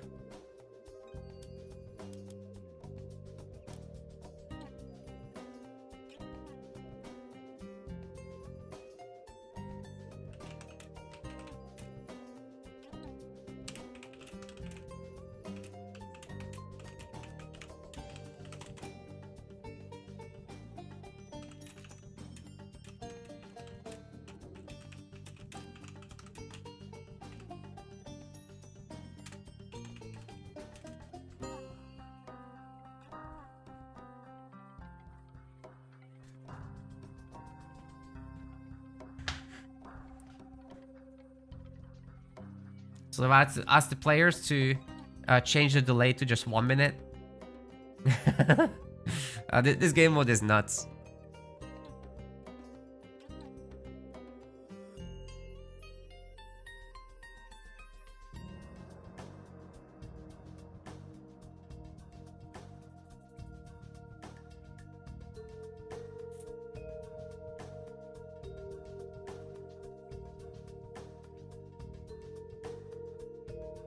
The next map is gonna be...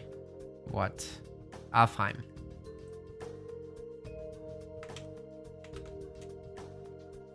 They're doing the god picks. It is... Hades versus Poseidon, so we got ourselves a little bit of a Greek mirror.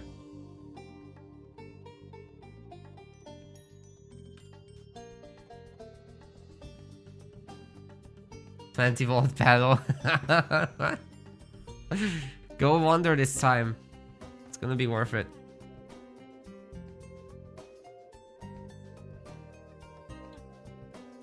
Just nothing but ceasefire and Plenty Vault. That's how we run things around here.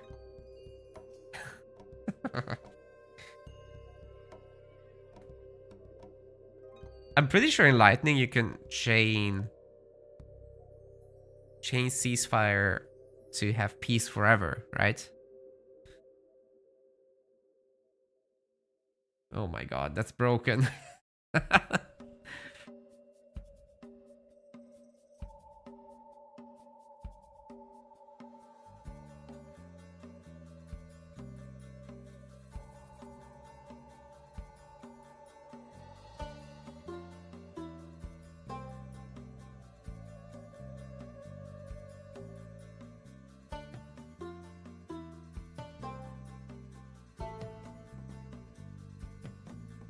Right, gamers, the lobby's going.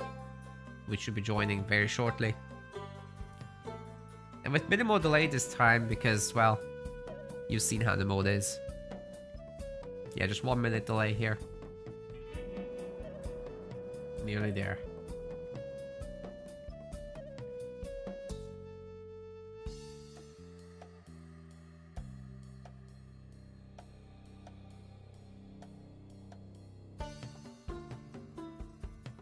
I'd be really curious how this mode will do on YouTube, like with the separate edits.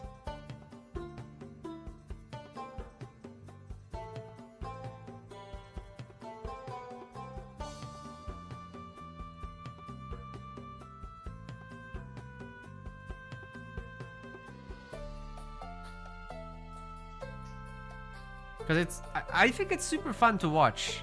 I think the community is wrong here too. I'll not be interested. I really do think that. Well, let's see. Alright, gamers. We got ourselves a game number 2. And in the blue color, this is Matador. Need to flip the scoreboard for him. He's playing as Hades. And on the other side, in the red, this is our Poseidon player, Luki. So, we've seen in this Lightning tournament before how this goes.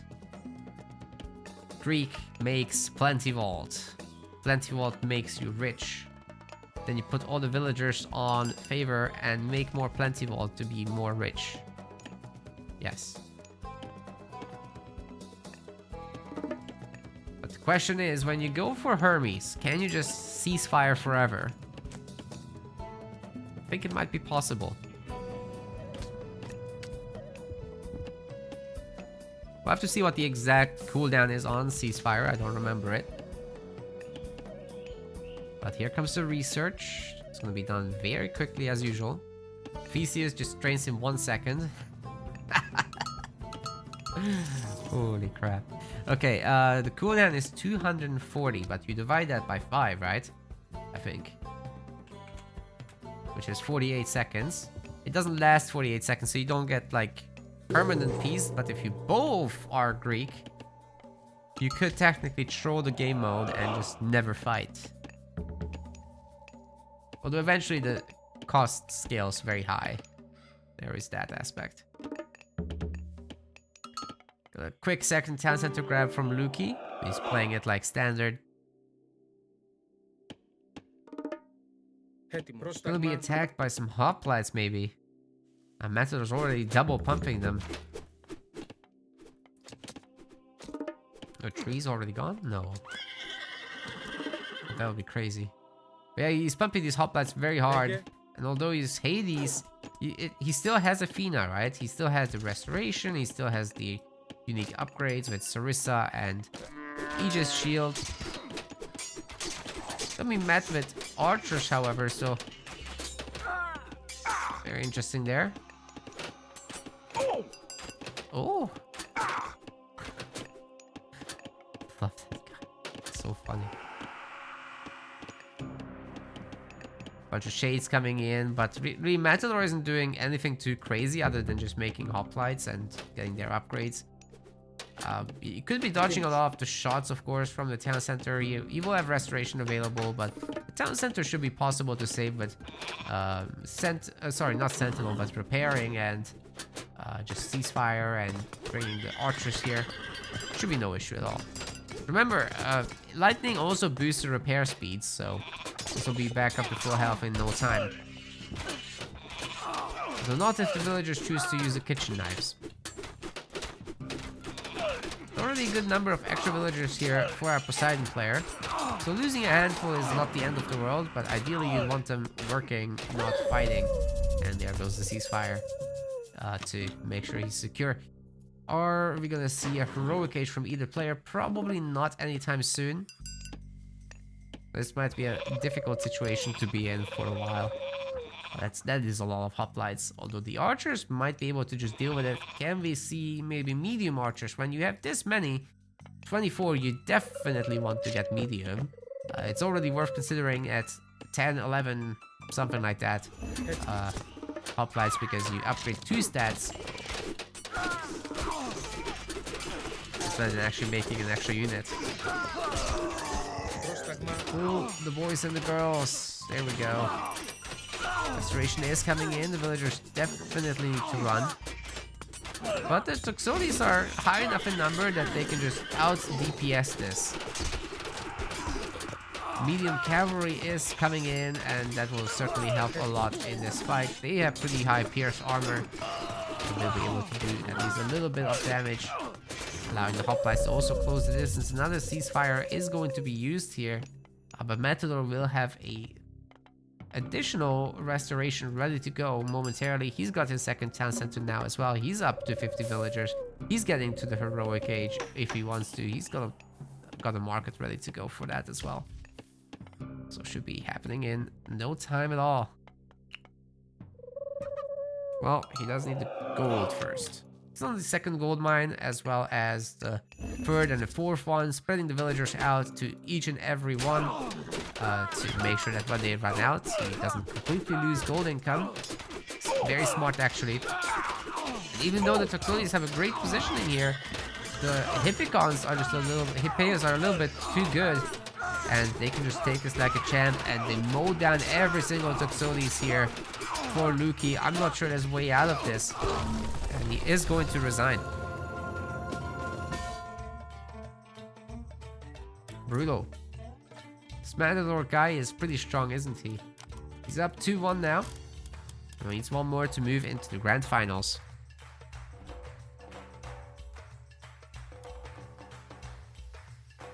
Why the Toxotes bad? You forgot? Medium. And he's had his upgrade as well. Athena upgrades are nuts.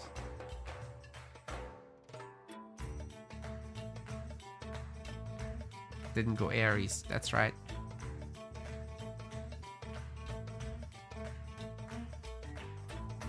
Or you go Ares and you get the Hippaspist. In this mode you can actually afford to. Maybe. Going to Blue Lagoon next.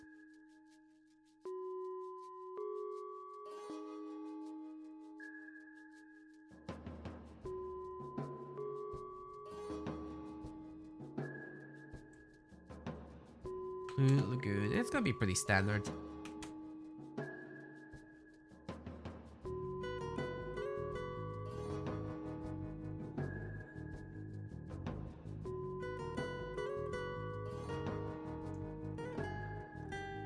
Well, the choices are now between Oranos and Isis for Matador, and for Luki it's between Kronos and Odin.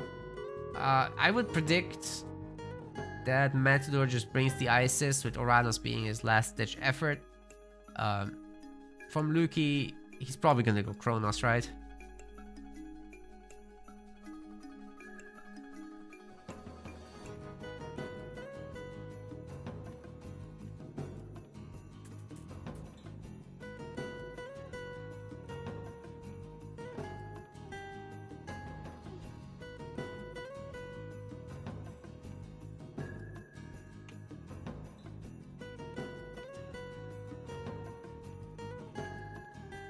You guys gonna pick the gods or? Oh, we're fine. We're fine. Oh, Uranus. I'm completely wrong about everything. Okay.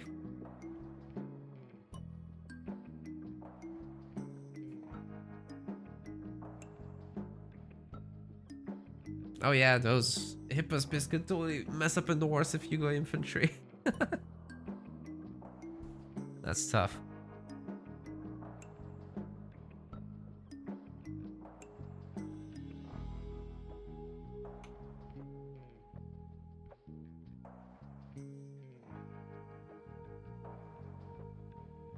Apparently the guys are having problems with the lobby and random players are joining them the whole time.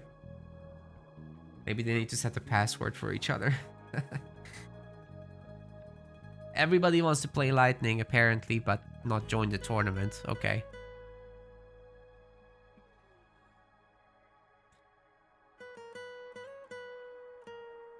I'm salty about this.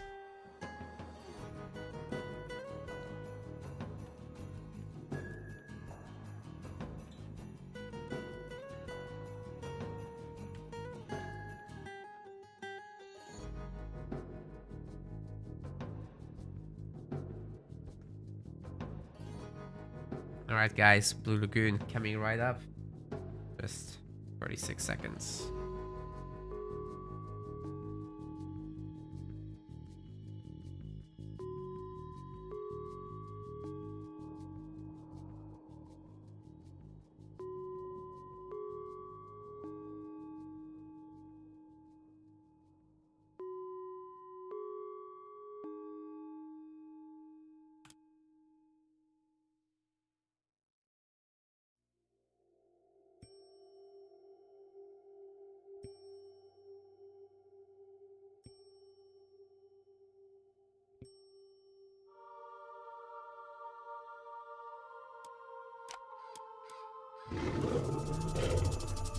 Ladies and gentlemen, it is game number 4 already in the series. And in the blue color, this is Matador playing as Uranus. His opponent on the other side, Luki, playing as the red Odin. Let's flip the scoreboard. There we go. Never know how you're gonna load in with that. Great Hunt has been used and giraffes are getting eaten up already. They disappear very quick. 5.22 gather rate from these villagers, so he'll be up to his requirements in no time to go to the classical age. I'll be curious how Uranus goes about this, because yeah, you can make use of your sky passages, but other than that, you don't have a huge amount of bonuses for this. I guess you can just go Mass Murmillo here and get their bleeding thing.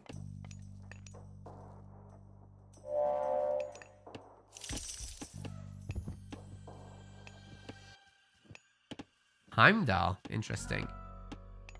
Is he gonna go Heimdall Towers?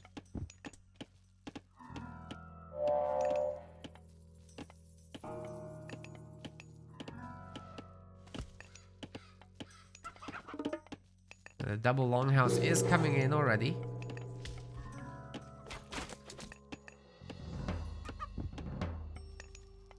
And the Great Hall, of course.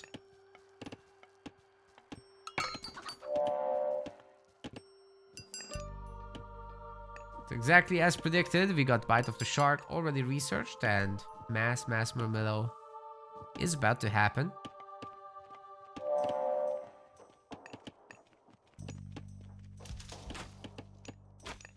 Mostly berserks for the moment. Is Luki going to add some throwing axes here, or is it just going to be berserks? Granted, they're pretty good, especially if you upgrade Tamask for them. They'll be gaining some attack speed.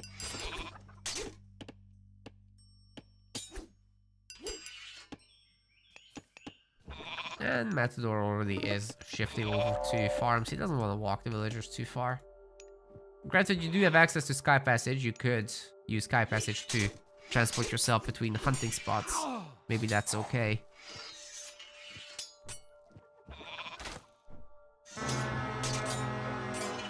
Wow, that running speed is insane.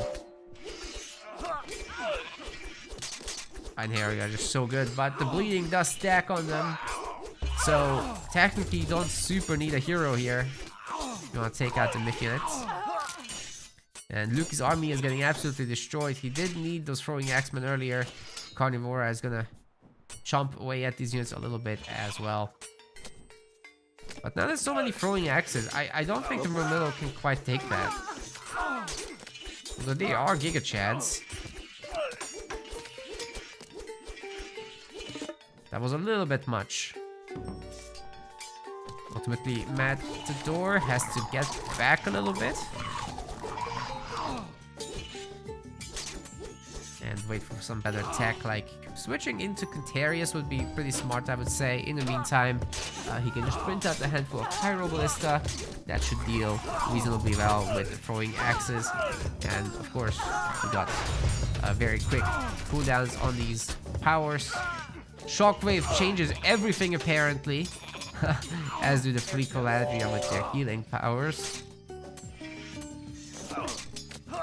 And the next Shockwave is basically ready to go. He's got a million favor. Okay, Shockwave is insane.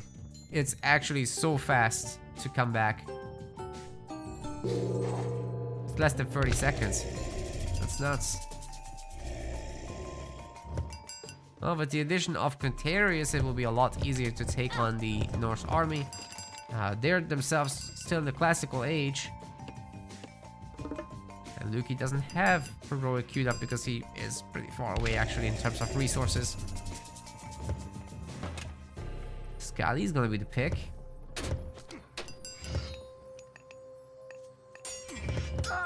No Sky Passages so far. And man, if Matador can get this much favor from just 5 oracles, imagine what he could do with more of them. 0.41 per second per oracle. If you place it perfectly. Frost Giant gets absolutely deleted. Again, no hero required for this.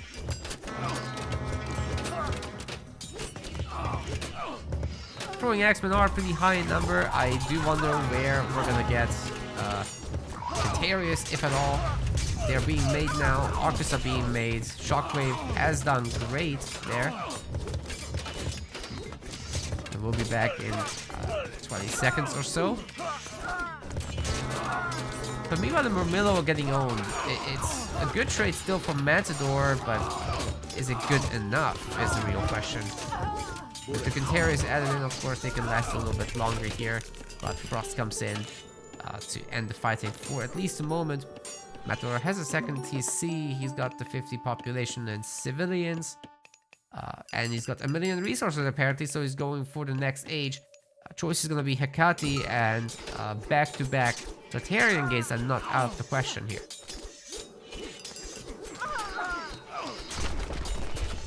Has he pre-queued this? Why isn't it going? He doesn't have a palace, does he? Oh, he forgot the palace. Right. Man, he's so rich right now. Okay, there comes Hecate. She will be basically finished up by the time the Frost expires. We do have another Shockwave available right away. And the Norse army is just melting down. What is going on? These Murmillo are nuts. The Carrying Gate is ready to go. And it's an absolute game changer in this current situation. Getting rid of houses, the temple, and adding in the spawns. Matador is going to be victorious, moving into the grand finals right away. Man, Oranos looks good with the extra favor on those oracles, getting you so much favor and just able to use Shockwave in every single fight, maybe even multiple times in single fights. Add in Carnivora, add in Chaos, actually. I would say go Chaos instead of Feya. It doesn't seem stoppable. Oranos best god? Maybe.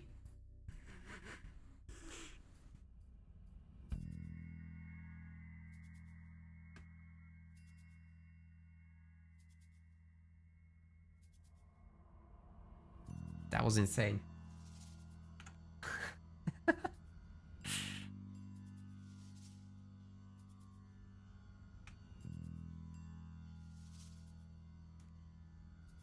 Okay.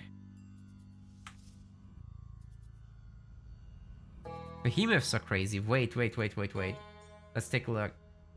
We're gonna be in for a wait anyhow, so. That's Joey Bats and Funny Liquid, right?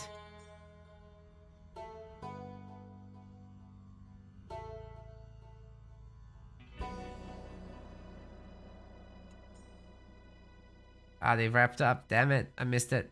How fast do they regenerate then?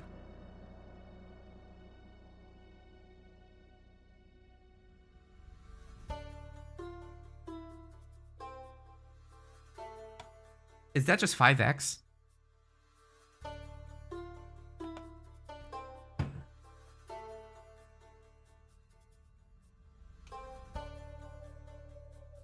Matador likes it. That's good. Glad you guys are having a good time. I just wish the community was a little bit more accepting of it, because, like, I don't know, got some hate mail about it, and it's like, okay.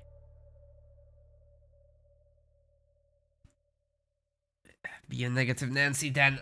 But at least you guys are having fun. I'm happy about that. We'll definitely work it into some kind of format. Together with Tiny. Together with, yeah, lighting. Like, I was told I'm spitting in the face in the community with this and whatever. It's like, okay. There's some problems in this community sometimes.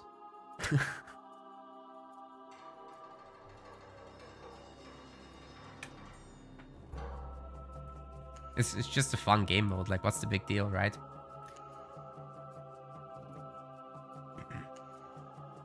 Plus, there's so many S tier events this year.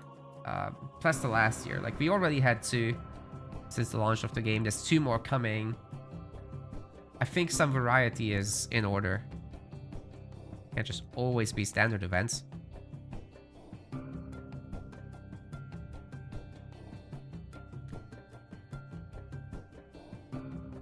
Anyway, loser semifinals coming up. That's our last best of 3 for the day. Let me see if I can get the details. It's gonna be Funny Liquid versus Darth Nox. First map will be Mediterranean.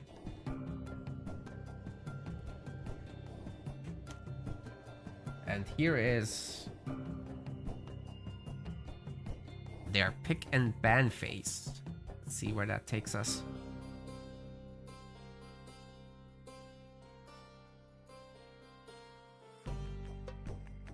Yeah, I think it's a positive thing to explore all this. Like, obviously, we had a historic situation with Lightning not getting played much in general, but seeing it at the competitive level, I think it's a completely different experience than I expected.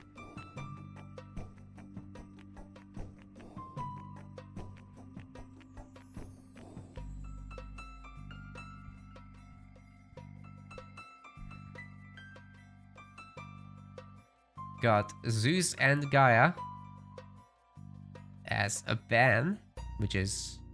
I'm curious about what's going on with the Gaia thing. Is that the behemoth situation you guys were talking about? It must be regenerating like mad. The Zeus ban makes a lot of sense with plenty of old spam, so yeah, nobody wants to see that or fight against it. Oranos for Darth is huge. Just shockwave, shockwave, shockwave. Carnivore abuse. It's gonna be great. Chronos ditto. I do think you have to add chaos to that. I'm sure it can beat anything. Even Freyr.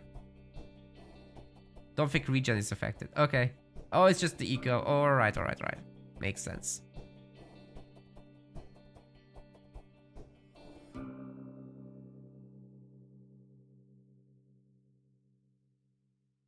Permanent Rain with Ra also has a lot of untapped potential for now. We haven't seen it a single time. It recharges faster than you can make use of. So just have a lot of favor. 5 monuments empowered with the farms. That's all you need. Poseidon or Hades have to make it, obviously. Plenty vault. Plenty vault. Plenty vault. Plenty vault.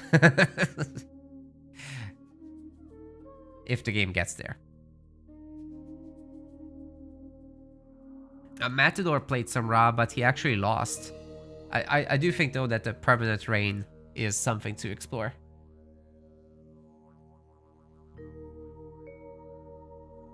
Permanent eclipse as well. Of course. I could see you actually having the favor for that. That's wild.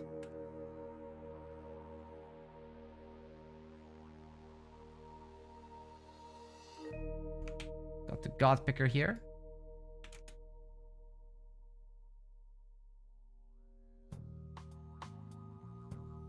Yes, an eclipse gives you more favor. That's right.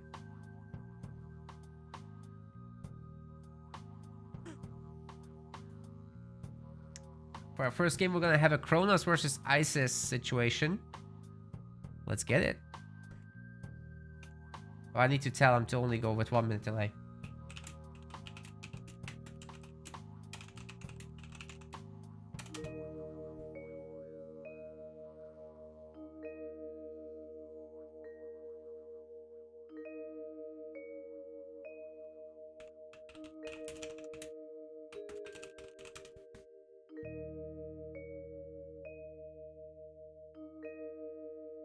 I think Darth Nox is the host. We'll see how that goes. Yeah, please do 1 minute delay because the free is a little bit too much for this. Like the games themselves don't last terribly long. If the game's for 6 minutes, then waiting 3 minutes is really excessive. So much can happen within 1 minute in this.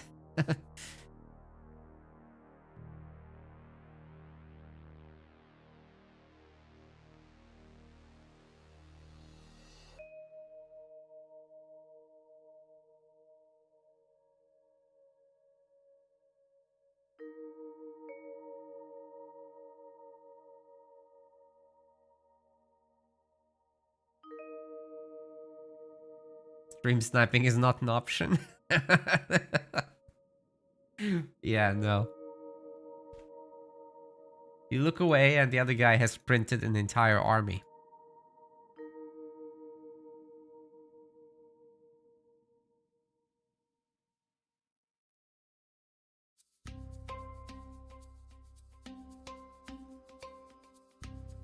I think we should do that for deathmatch as well, to be honest. Like, the 3 minutes is a lot in that game mode as well.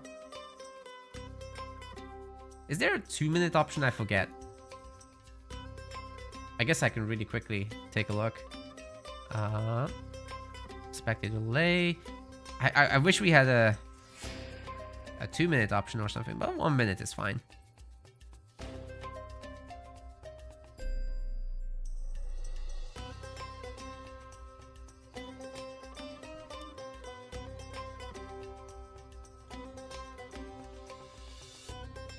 Just a reminder, Mediterranean is the first map.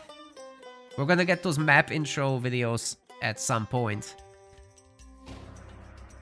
Soon TM.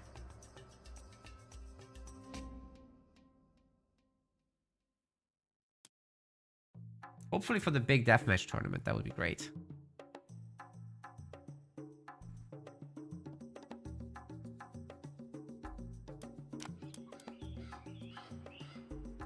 Ladies and gentlemen, welcome to our Lightning Tournament. This is the losers semi-finals, and I do think this is the first Lightning Tournament ever in Age of Mythology. In the blue color, this is our Kronos player, Darth Nox. And on the other side, in the red, we have got Funny Liquid. There's some Funny Liquid in the middle, and he's not sending anyone to make a dock. What's the plan here? Well, we're gonna find out. Oh, guys, anything and everything goes. But in this game mode, it's 5x speeds. Not movement, but gathering, training, research, building. It's all fast. Wait, wait, wait, where are we going? Wait, wait, wait. Oh. Darth dogs. Why is he sending the fishing ships? Oh my god, he's manually training them. And we're gonna have a super early prosperity on just 4 villagers. Or 5, and they're not even empowered, by the way, so the farming is, the hunting is getting the priority. Anubis is coming in, and now the ships.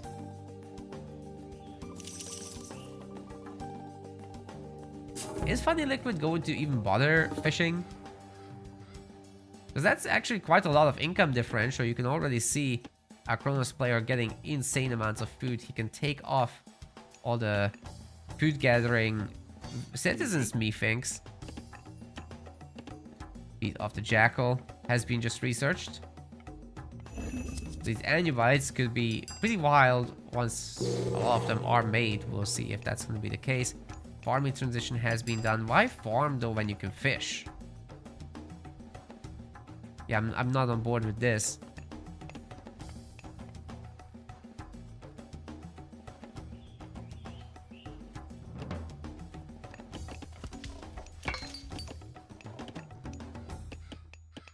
Just gotta add movement. That's right.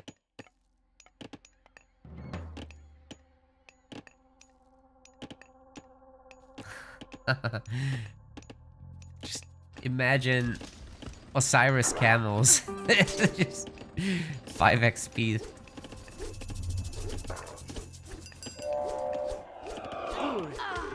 Citizen goes down anyway. We've got the snacks fighting against the robots. Should be another citizen kill right there.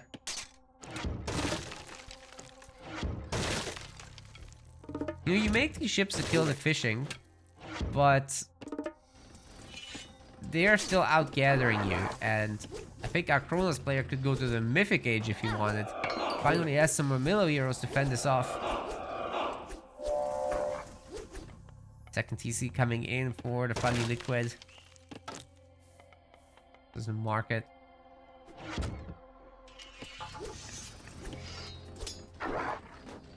The second cast of snakes is already 60 favor, so it's probably not worth to make any more of that. Although I did once have a wonder game where I kept making them. Oh my god, that was funny. With the discount, it's fine, but I wouldn't pay 60, 70 plus favor. Better to just use it on prosperity.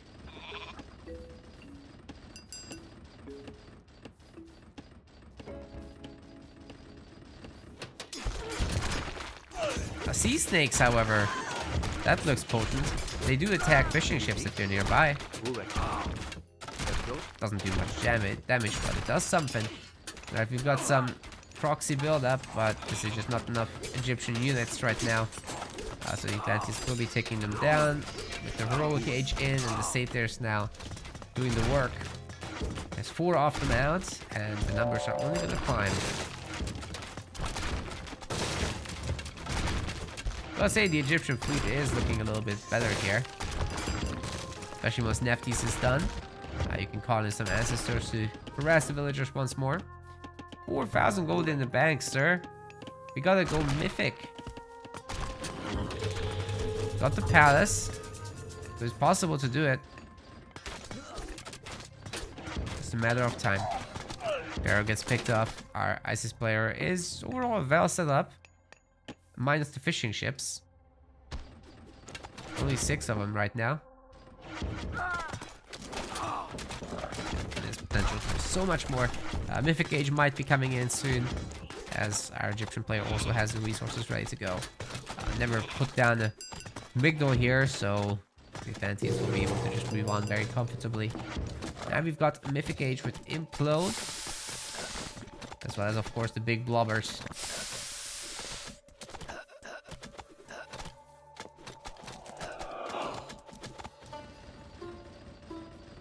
Hasn't really done much of a muchness. Mythic Age God is gonna be taught. Oh my god, imagine the training speed on printed elephants for half cost. Jesus Christ.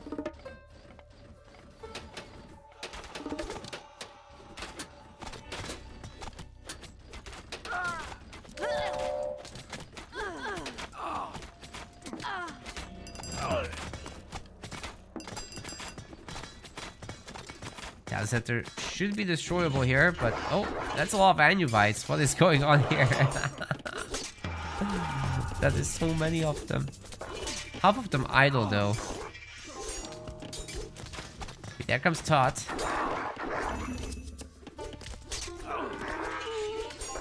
The Murmillo heroes are just gonna wreck this, aren't they? Got the caravan pump going. But the Atlanteans are now all over the base. And here comes Meteor on the base.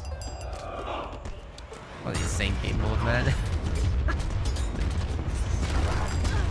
Manors are destroyed. Some citizens might go down. Maybe not even that. This is it. Just some manors lost. That's totally acceptable if you're the Atlantean here.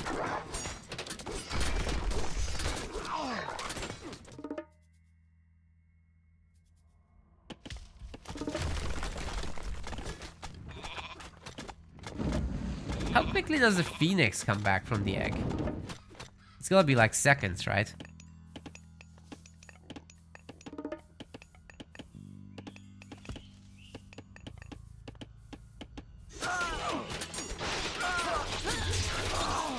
It's just imploding in this base. Here comes the suck. Putting in villagers, not caravans though. Do caravans not get pulled in by implode? That destroyed a lot of buildings actually. They don't have all the upgrades, do they? They have masons, but not architects.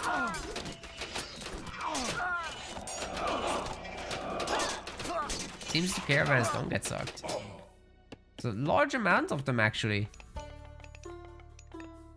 288 per trip. They are unupgraded though, so they're moving very slowly right now at 3.8 speed.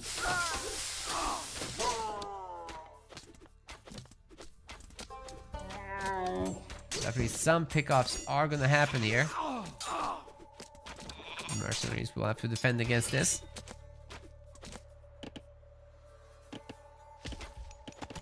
With neither player really building up on the other side, I think we're looking at a stalemate for a long time.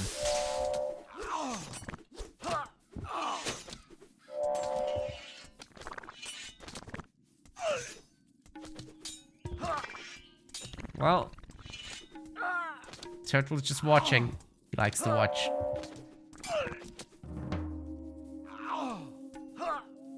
He no-go land.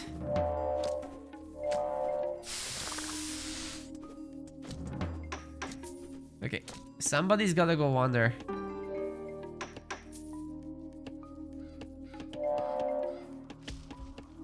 It's time. The elephant printer has started. Although you actually have to press the elephant button. They're heavy at the moment. Champion upgrades coming soon. Wait, it's not a printer yet. We don't have the Valley of the Kings. Where's Valley of the Kings? Oh no. I'm getting a more forward mid-goal would be very nice for just walking time.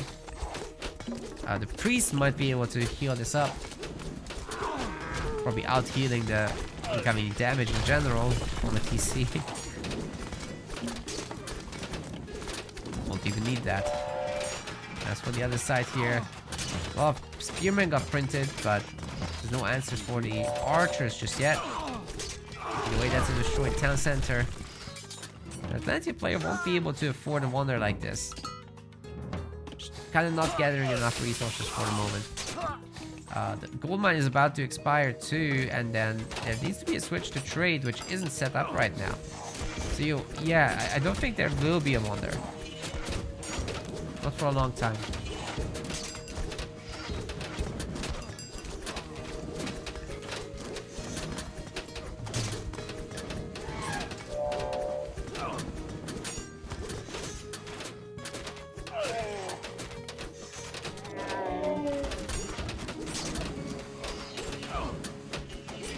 down. The elephants will be killed.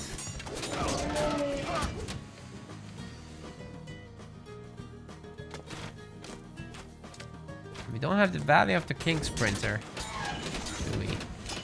No, this is just normal. I'd love to see that 2-for-1 thing. Town center might be built in time. It will be heavily damaged, but repair should be able to take care of it. There's no repair. The fire siphons are going to town for sure. They're not heavy fire siphons, just basic. Of engineers. But still plenty of damage is being dealt here. There's a repair, but it's not enough, is it? Yeah, that's not enough. Building gets destroyed. Got some counterattacks, but it doesn't amount to much. And it's time for the camels to do a raid themselves.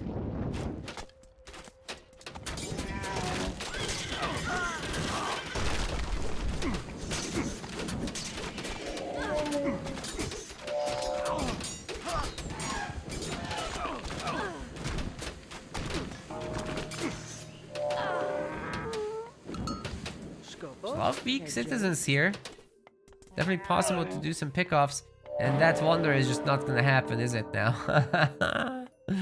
The camels are right here. Oh man. He gets the resources back. So maybe later you can try again. But here come several Phoenix now. Might be able to siege the base a little bit. And overall our ISIS player has been taking control. And we've got an actual building pushed forward. The caravans are being picked off left and right. Poison spearmen are definitely doing a lot of work there. Plenty of units here to defend with, but it's actually going to be enough. Now, how quickly are we coming back from the egg? Well, that Phoenix is coming back in no time at all. Holy moly. It's not fast enough, though. The entire army is here, so eggs are destroyed. Rest in pepperonis. Suddenly we have catapults now. This base is just getting sieged down real quick.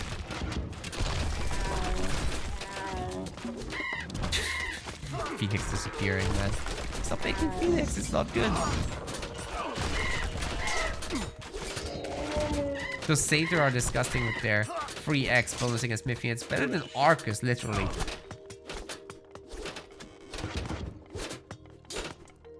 You don't need Arcus if you have Satyr.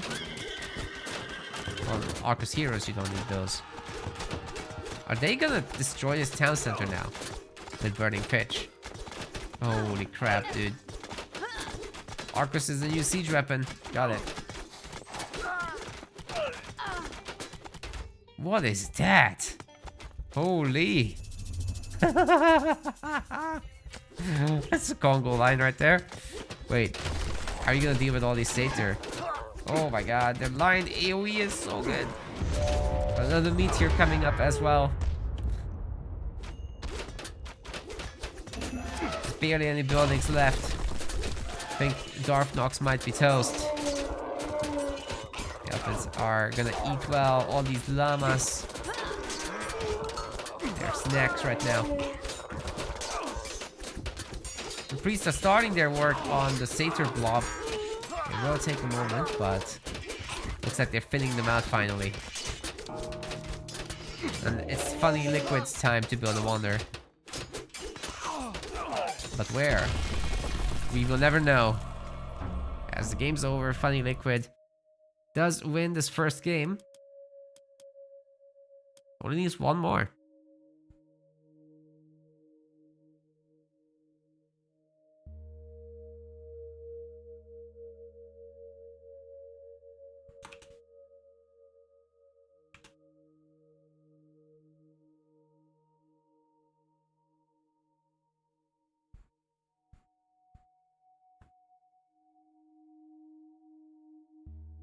Next up, we're gonna go to Alfheim.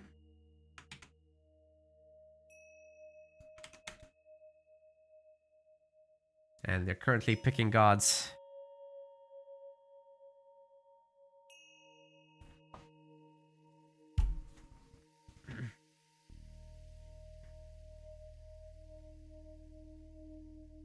Yes, the brackets here. And we're currently in this match. Luki is waiting in the losers finals, and then El Matador is waiting in the grand finals. So the winner of this plays Luki, winner of that plays Matador. And it is today. I mean, these don't take long, right? So we're only 2.5 hours in.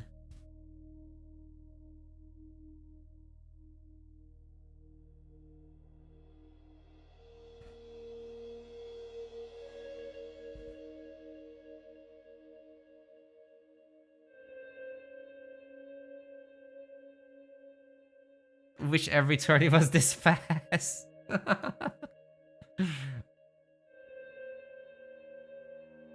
Smooth and silky.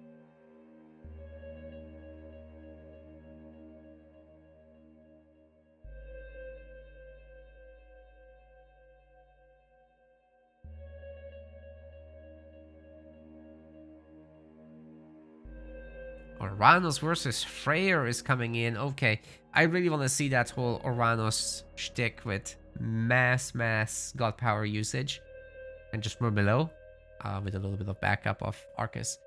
I think that would do fantastic. Especially with Chaos and the mass Satyr that we've seen from the Kronos in the previous game. Ooh, that could go really well, actually. Just a bunch of Arcus to keep the melee heroes away from them.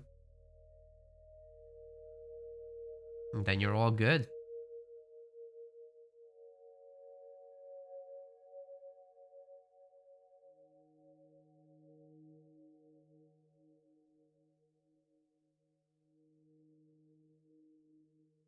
Guys are already in their lobby. And we'll be joining them very shortly.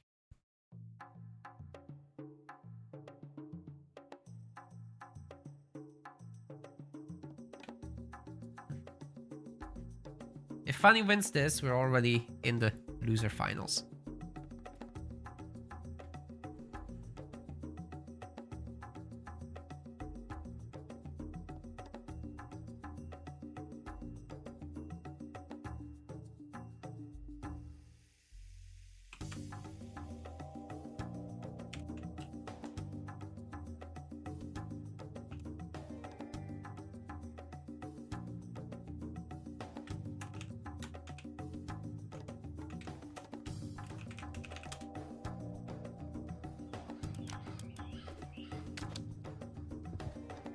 Alright, ladies and gentlemen, we are on Alfheim, and in the blue color, Darfnox is going to be playing as Oranos. His opponent on the other side. In what color is this even? It's like a dark purple thing. Alright. That's Freyr. Funny Liquid. Wasn't ready for that. He's up 1-0, so let's flip the score. The good thing about Oranos Enlightening is that you got yourself your Oracle Gather Rates sped up by Oranos, but the base value has increased so much because of the game mode that you just get insane amounts of favor, especially in the Archaic Age. So I think while you go to Classical, you just make your extra Oracles as well. Not before, but after the click, although the Villager needed to complete, so... Actually, that Oracle was good. And maybe even more can be squeezed out. See, there's already 25 favor to start with. That's a recast of Shockwave already. 2 recasts by the time you actually have any fighting. Maybe even more. So you should be able to just permanently do it. The free Berserks are already getting the frontal Asgardian Hillfort. And I'm sure they're going to be met with more Milo spam. Oh man, these villagers are going out here to Narnia. What's there? What are we going here for? To hunt the bear? It's only 200 food. Well, that's not gonna go well. Should have eaten the berries or something. Berries. Get it? Oh god.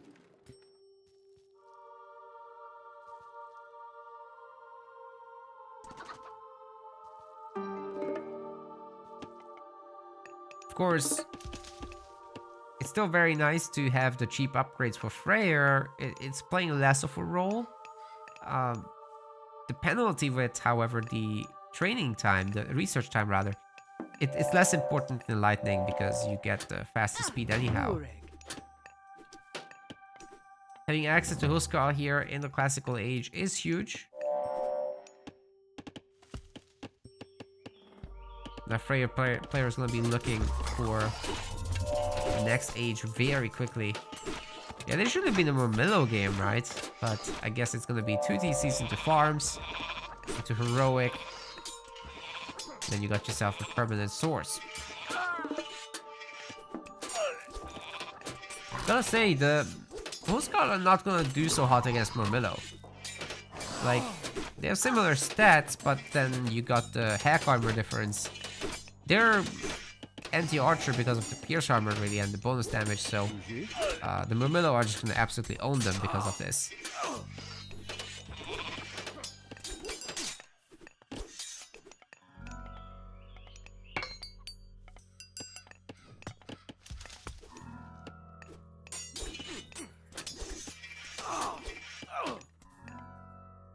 Aegir should be coming in fairly soon. Probably worth it gathering from the cows a little bit. It's still a lot faster than farming, especially now that they're essentially fully fattened. They're thick. They're real thick right now. Farming speeds for Atlanteans are okay. They're not great at it, honestly.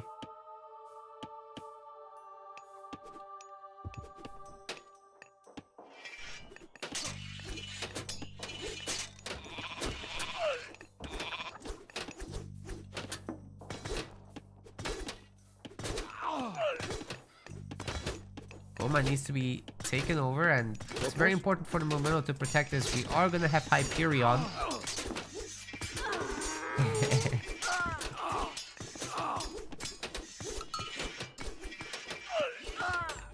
So the stars are aligned. Slapping down a fortress or palace here should be no problem whatsoever.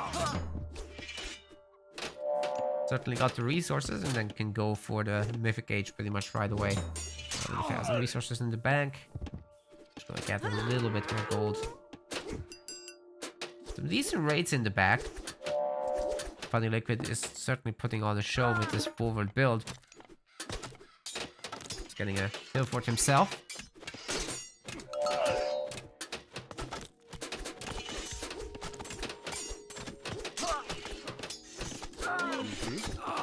The Murmillo are not topless, they have this armor.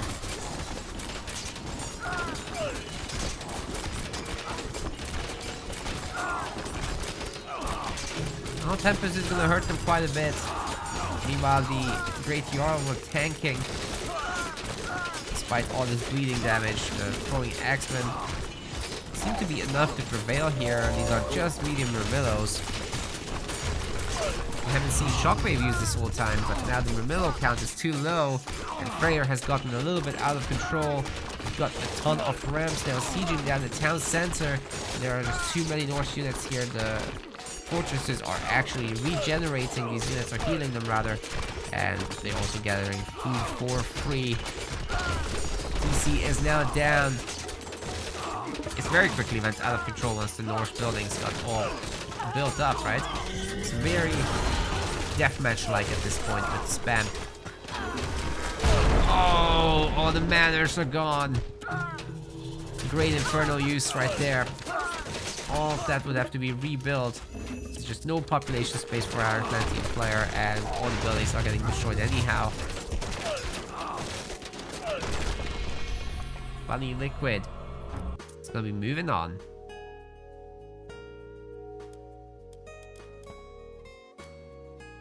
Actually got out-killed, but I mean, he destroyed all the bases, so... all the buildings. Gotta go up against our next boy, which is Luki. But I'm gonna need my second break of the stream, and I'll be right back as these guys do the draft. We'll catch the tail end of that. See you guys in a minute. Make sure to follow, like, and subscribe and all that. We'll continue with the losers finals.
Alright, gamers, thank you so much for waiting. We have our best of 5 draft up and running. Let's do this.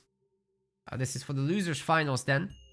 And Luki is banning Zeus. Funny Liquid's picking or banning Oranos. And there's all the Norse gods for Luki. He's doing the deathmatch picks here.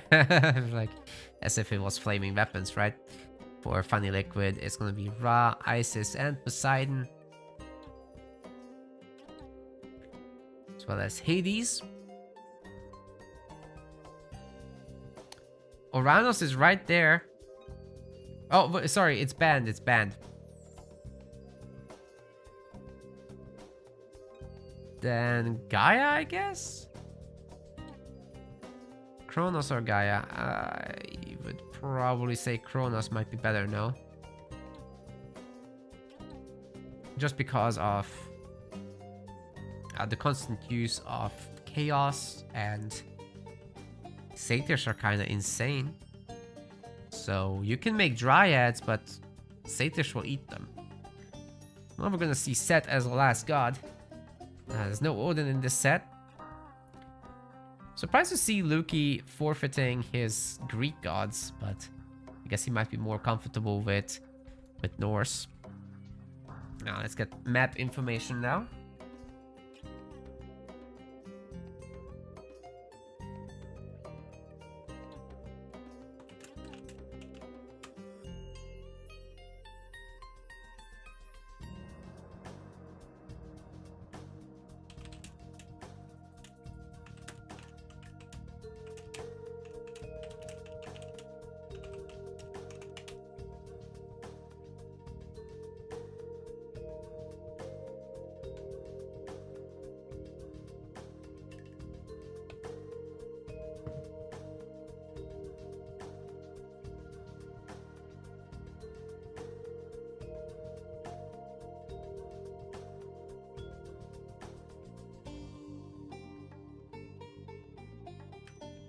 Still no information. Oh, Savannah. It's gonna be Savannah. And as far as this goes,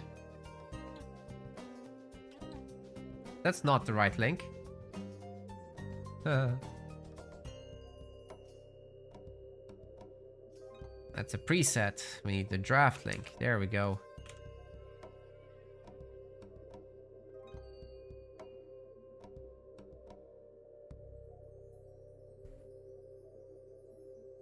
Yeah, very standard stuff with Savannah.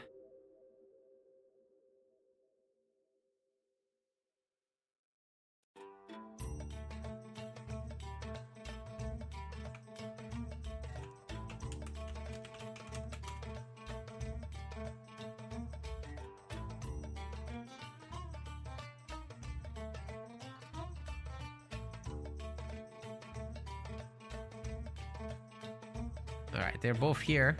They just need to ready up.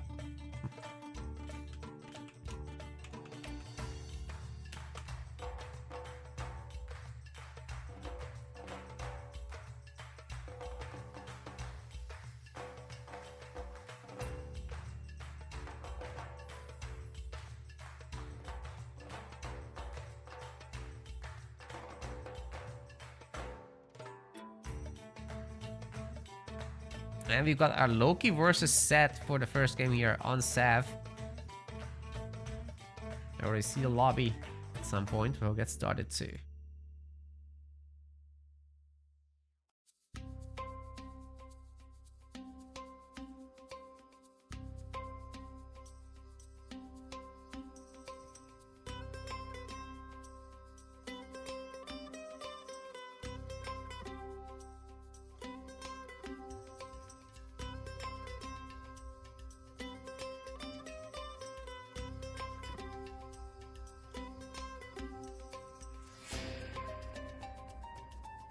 The lobby situation is going a little slowly, but no worries. You guys can go and do the betting, right?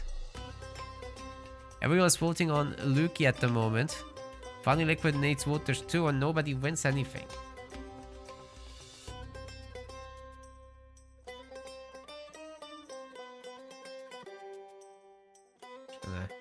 check this out.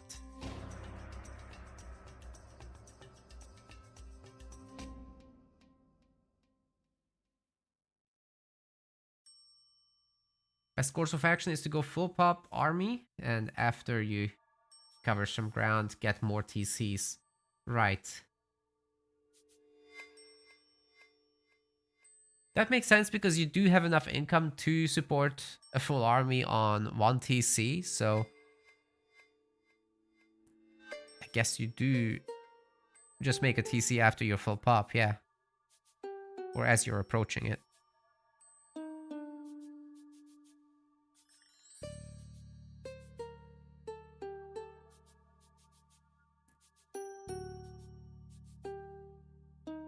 It's not like standard where you have a ton of time to defend it. That's for sure. I guess it might be possible to get everything done at the same time, but yeah, you probably need some early units.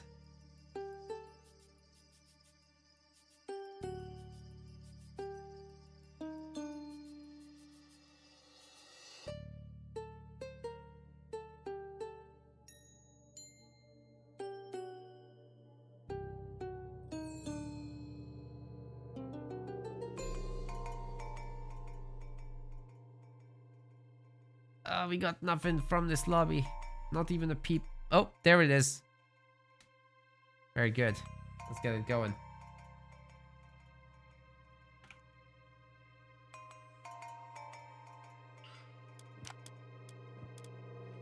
Alright, ladies and gentlemen, welcome to the losers finals of the Lightning Tournament in the blue color, playing as Loki up here. This is Luki, he's playing as himself. On the other side, we've got our set player, Funny Liquid, in the red color. Lightning game mode. It's crazy. It's wild. You never know what's next. Everything is working at 5x speed. So gathering, building, training, researching. It's all fast. You got a lower villager limit at just 50. There's no fishing obviously in Savannah, but also those guys are impacted by the half limits, as are caravans. But because you gather so much faster, it's fine. You just get to have a bigger army. Temple's already nearly done, and before 2 minutes we'll be in the classical age already. And this is going to be a proxy temple kind of situation.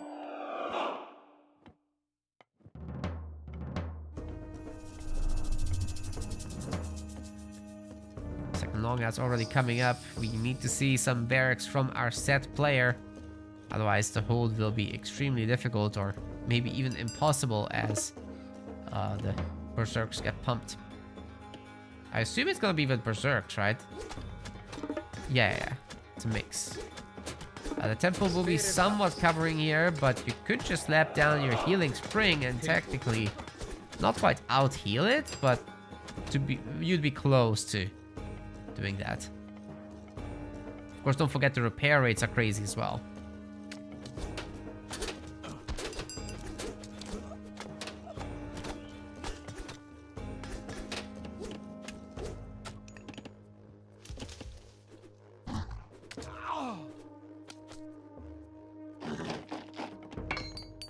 Armory is coming up. We also got a great haul, but this is only the first barracks, and you know, you get a 10% discount from the monuments, so it should be very possible to pump out some units. But I think it's a fast heroic attempt from Funny Liquid. He wants to get chariot army out, perhaps, to deal with this infantry a little bit more easily than you would with axemen, because the throwing axes counter the axemen, right? But the chariots, they don't get countered by anything in there, actually. You would need cavalry for that. Unfortunately for him, our Norse player is also looking to get to the heroic age. Doesn't have a whole lot of food income for the moment. The berries are gonna evaporate very quickly as well. But then I guess you could go to the goats, which are a relatively fast source to gather from. We're out here now shooting monkeys as well.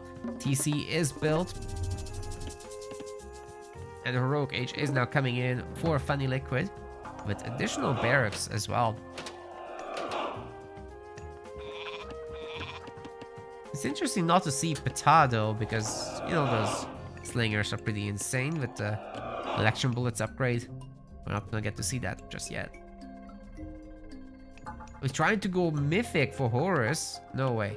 That's just pre-clicked, right? There's no way that he means to do that.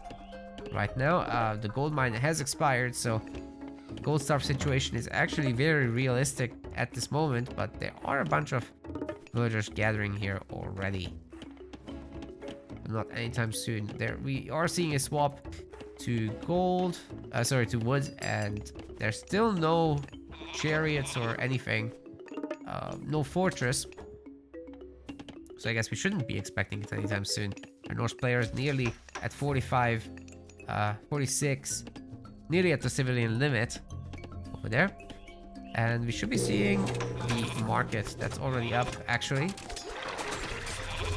We've got our healing spring in as well. The throwing axemen are trying to target down all of the axemen as well as they can, but where are the rest? There were so many before. They are coming now.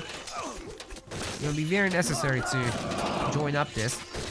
Scarabs being quite annoying as well, of course.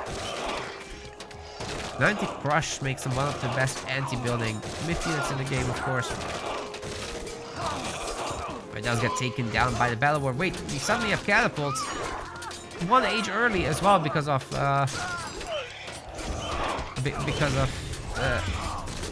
upgrade from Sekhmet. Unlocks him an age earlier. That's crazy. Flaming Weapons comes in, however. Let's see if these throwing axemen can deal with all these. The slingers are kind of tearing them apart, but at the same time, they're getting torn apart by the hearse here. And we've got a mountain giant spawn on top of the catapults. All those expensive siege weapons now out of the game. Sure, the snakes were helping as well, but is it enough? I think maybe not. The flaming weapons units are just doing so much damage. Luki is building back the TC in absolutely no time. He's got this TC as well. He's got a hill fort here and another TC queued up. He's going absolutely insane right now. Needs to get to the villager limit, and this 10 center will certainly help with that. The idols are getting pulled back into the fight, and throwing axemen are definitely good against axemen, let me tell you. In high numbers in particular, you can't reach them really. Heavy cavalry getting on top of the slingers, and this is the last safe gold mine for our Egyptian player, trying to trade, but that's not gonna happen, it seems. He's completely overwhelmed and knocked off the gold mine. Production is not gonna happen at this point. GG.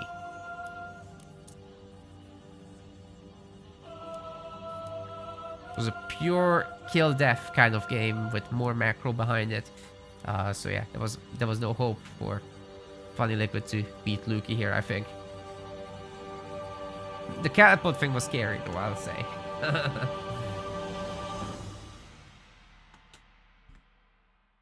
The catapults definitely were scary. I was like, how did he do that?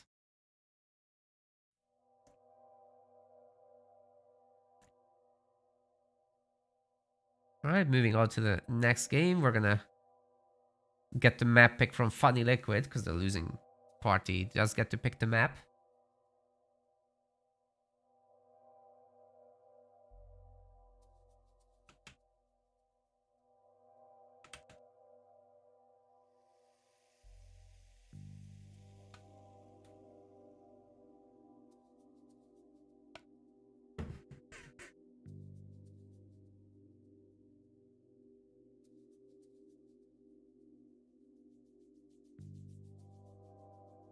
Did they not decide to ban flaming weapons? No. No.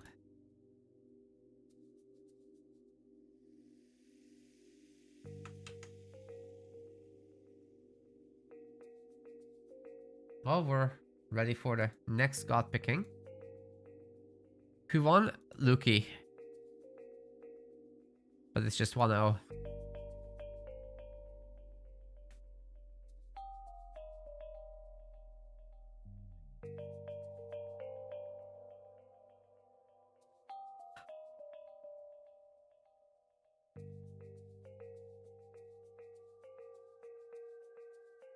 Map is gonna be Marsh.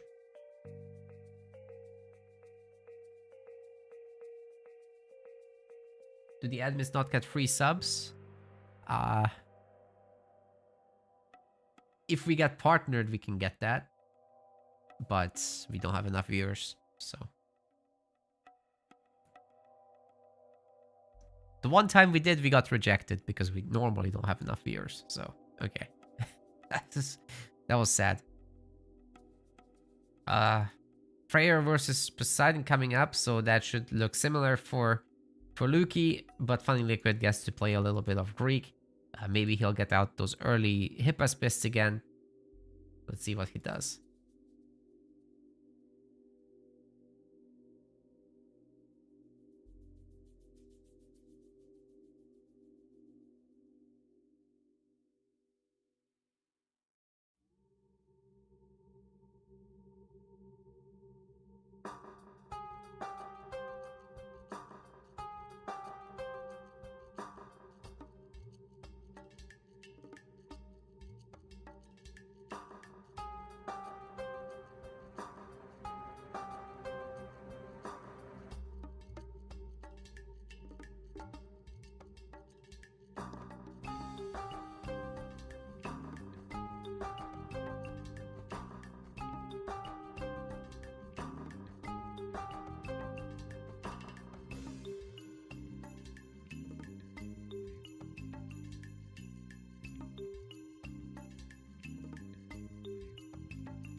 Sorry, gamers, the Halo Wars crew is rioting. Had to put out some fires.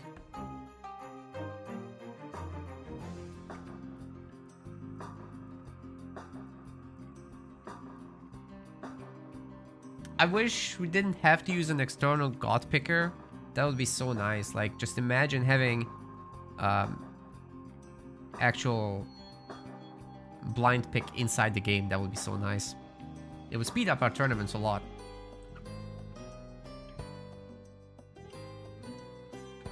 All right, I think we're ready to go.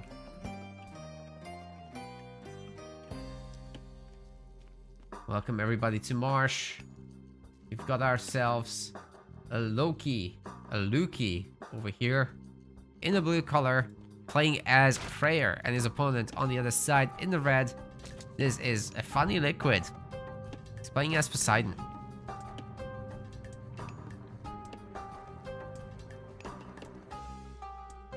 Good job luring in the deer.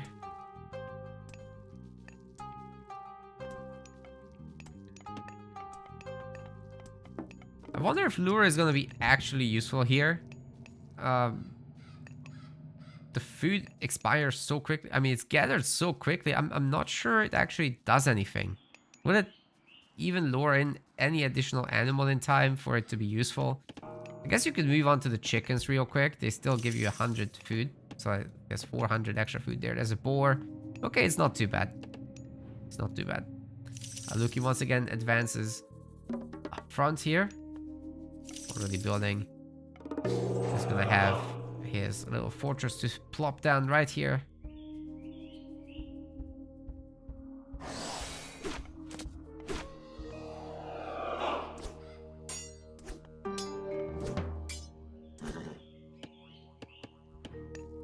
Cyclops is out. And the Eye of Horus has been picked up, so a little bit extra population for town centers. It's gonna be kind of neat as well. Yeah. And there goes the Asgardian Hill Fort. Should be built rather quickly. Within seconds, actually. It's seriously nice.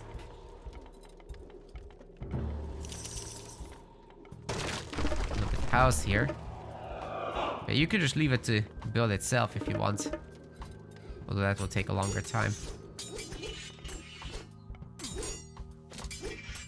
Early Hypaspist unlock has happened as well. Dimos. Such a good upgrade. Unfortunately, it's not useful in standard. The micro is really nice from Funny Liquid here. Picking off the throwing action with the archers, of course, but they're outnumbered. You'll need a lot more Hypaspist here. He has the food for it, so... You know, it certainly wouldn't hurt to get a Pestilence on this base and then...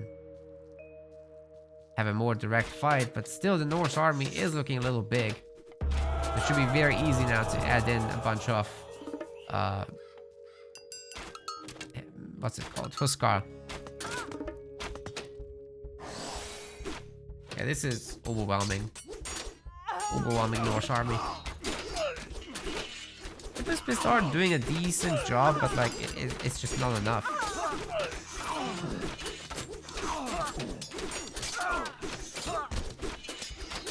Wait, it might be enough. It might be enough. With the Cyclops there. Added a lot to this. But now there's gonna be Huskar. Yeah. Super important to pick off those throwing axes because they shred. They absolutely shred. Are we gonna see Heroic Age from either party? We might get an early Dionysus.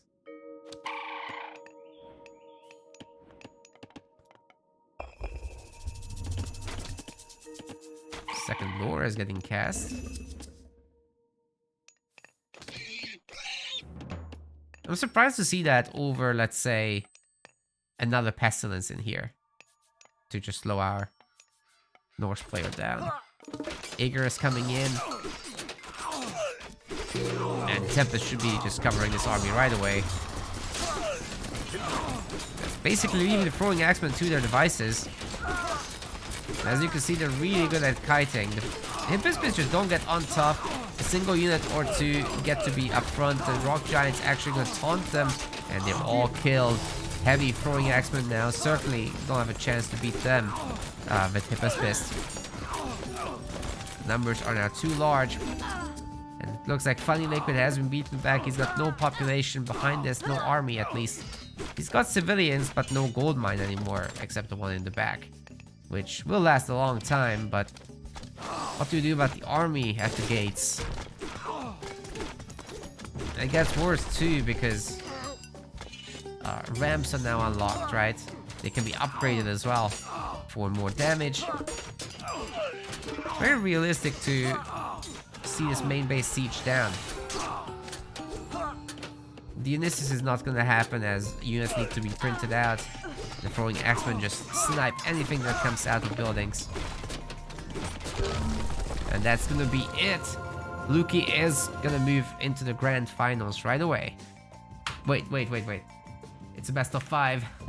It's a best of 5. No. He's got another one, at least, to win. But that was just overwhelming with the throwing axemen play.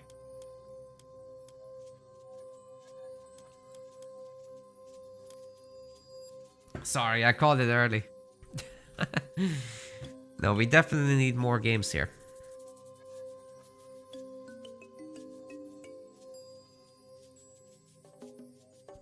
Never seen a recast lore. Yeah, it's one of the worst god powers to recast. Like, I don't know, it probably needs to get better with the chickens over the ages.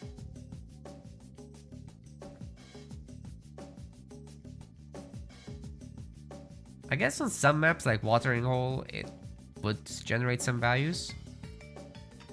But here, I don't think so.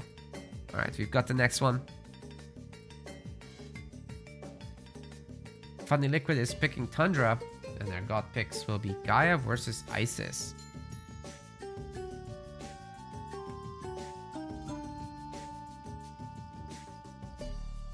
Let's see what other gods are available.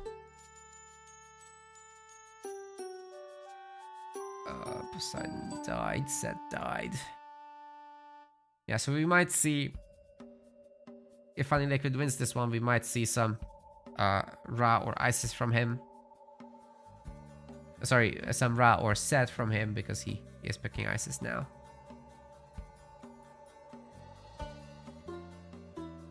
Anyhow, the game's underway.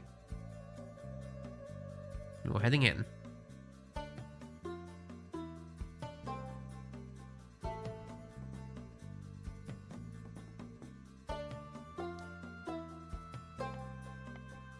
Here we go. We've got in the blue color Luki playing as Gaia. And on the other side of the map in the burgundy color we've got Funny Liquid playing as Isis.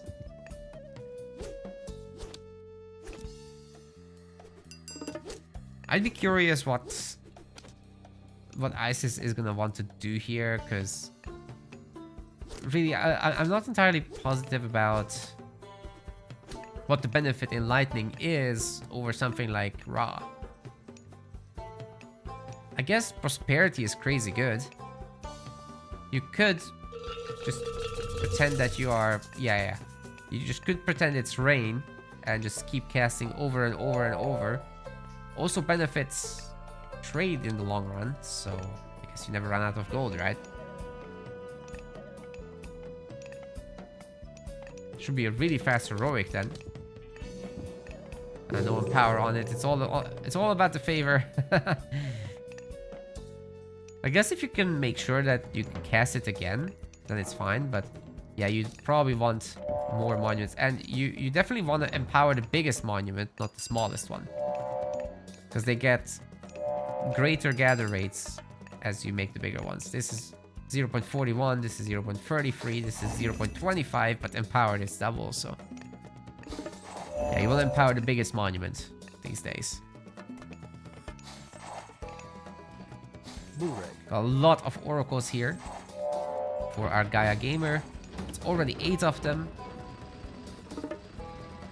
And the printing of automatons has begun. We've got so many upgrades as well for the citizens already. Shaft mine is done. It seems the food people are hunting.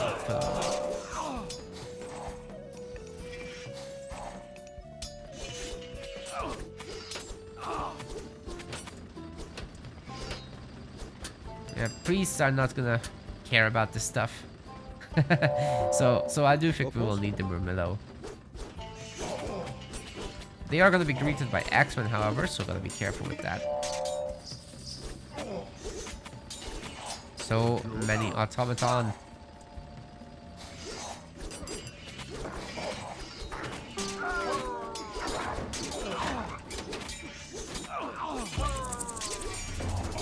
Well, Luki certainly has the numbers here, but the priests are dealing very nicely with the automaton. They are regenerating, however, and outside of combat they'll be able to repair themselves. The question is this enough Murmillo to actually take the fight? The priest numbers are getting kind of nuts. But the population, on the other hand, we're looking at 110 versus 68. The housing situation is becoming problematic for our Egyptian player. With very little farming, it won't be possible to outspam the Murmillo. Even though Axemen are being made, it's just not enough in numbers. We should manually order to fix these automaton up before they disappear. Oh, I think they're all gonna disappear, actually.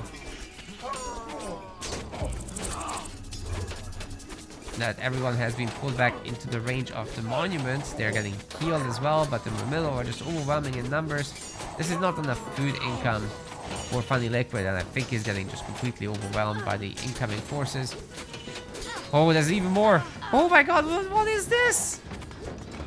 What is this? We're getting a count on this one. 37 warrior automaton, ladies and gentlemen. He keeps pumping them. Oh my god.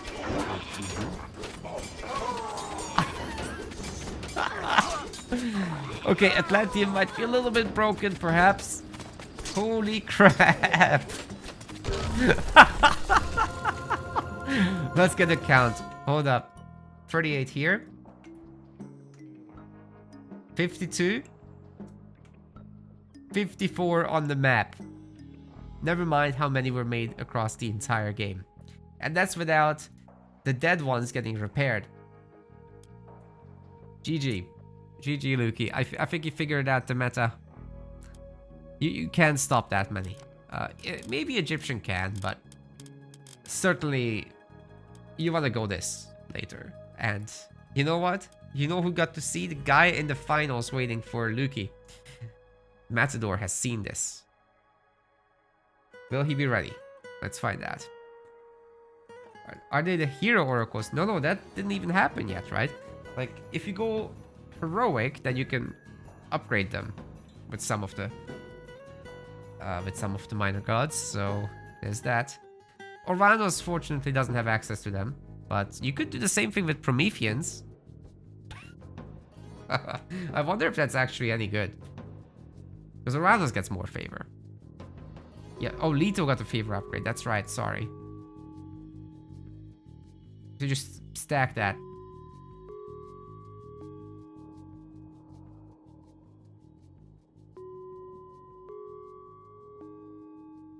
Okay, gamers, this is gonna be the final series. Another best of 5 is coming up. This is now the grand finals. Let's get it.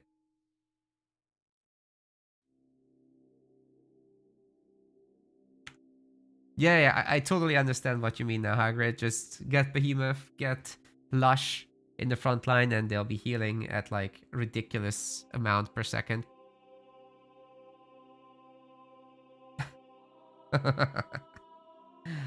Yep, it makes perfect sense.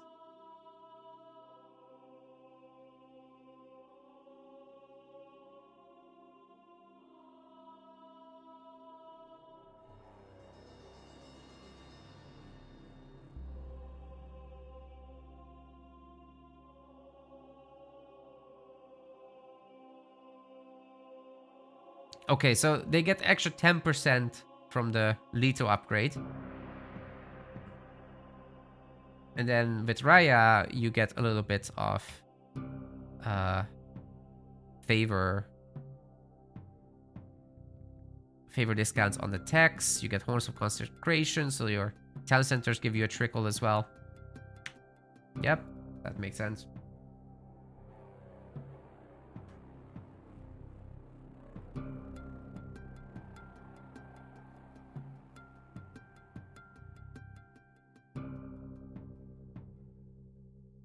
Lightning QA test.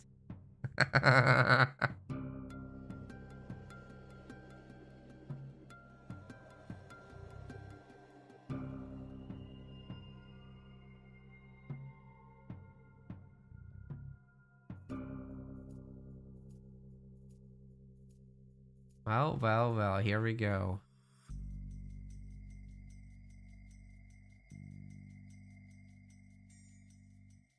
Loki and Zeus ban as usual.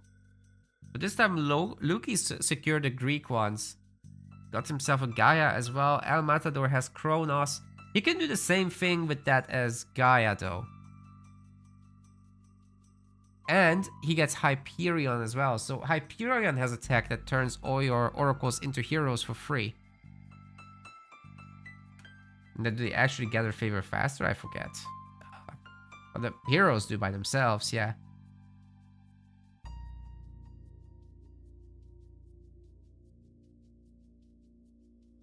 So that would be a ridiculous amount of favor, and then you get satyrs. So whatever myth unit comes out, the satyrs will snipe them better than Arcus heroes could. Luke is leaving the last pick to the random gods, and it's gonna be an Isis. I wonder if he did that on purpose. He's not complaining, so no problem with that. Mediterranean is gonna be the first one. Automatons rebuild themselves instantly? Really? So you don't even have to make that many. It's a repair action, not a heal action, right? Hagrid. So we've seen repair on buildings getting really fast, so I assume that kind of repair. Yeah. would be faster as well. Okay, we've got Freyr versus Poseidon for the first one. We've seen this a bunch of times now. We've seen this a bunch. Very difficult to deal with Freyr, that's for sure. But if anyone can do this, it's Poseidon.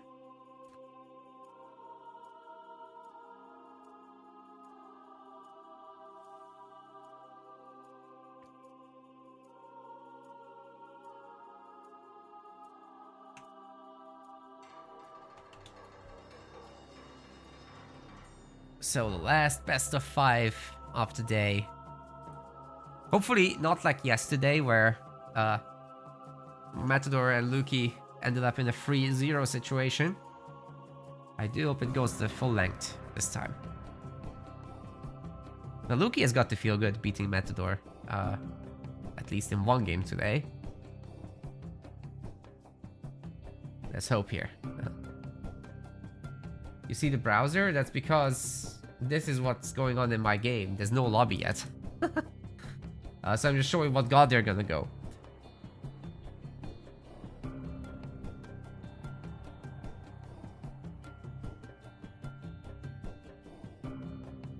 But what I really like about this, these secondary game mode tournaments is that I'm able to just filter the lobbies for the game mode and I will instantly see what I need to join, so that's actually super nice. It's very problematic in the standard tournaments to actually find the lobby.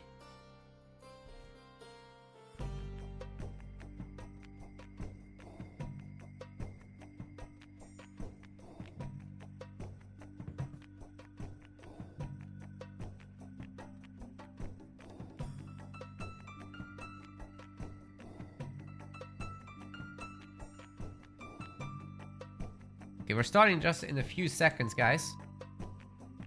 With this first map being Medit. I don't think I said that, but you're about to see it anyway.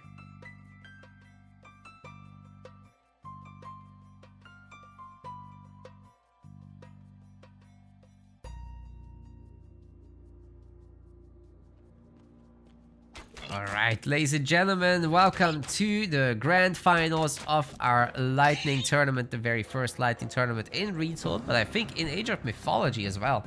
In the blue color, this is a Matador playing as Freyr. We need to flip the scoreboard to suit the sides.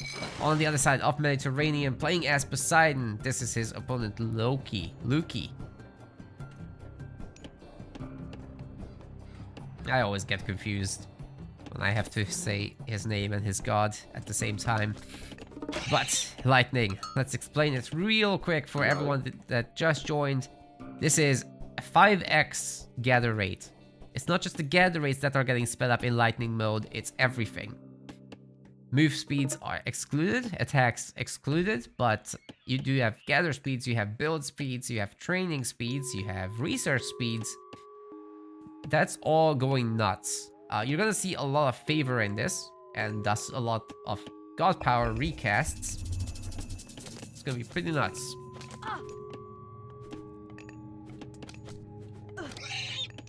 Alright, tempos getting made for both players, and they should be in the classical age in no time. Freyr, of course, has his super cheap upgrades, so you'll be getting those as soon as possible, but the other guys are getting it as well. Being quite affordable. Second dock's coming up. We already have a second dock for our Greek player. And Ares is in, so Pestilence is definitely available, but you can't really use it on docks, right? So, gotta be mindful of that. As docks are immune, no?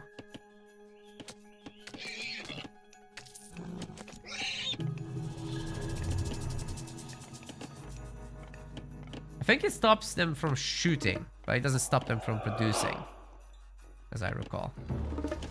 Oh, it would have been really good actually to put the Asgardian Fortress here. So in case the ships come close to the docks, it will just destroy them because they have 6x multipliers against ships. Oh my god, Matador is pumping so hard here. And he's got crazy income behind this because he made all the fishing ships in the world. But they are also impacted with the gather speed increase. Because already a Scylla out because we're in the heroic age for Luki, but is that gonna be actually enough? Because Matador can just get himself his heroic fleet research, and then the longbows will absolutely destroy the Scylla, but it's already dead anyway.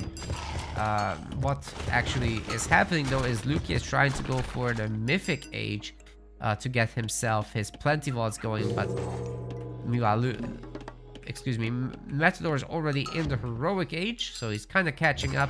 He can get himself his Feast of Renown, which is going to make his hill forts as well as his town centers generate food for free.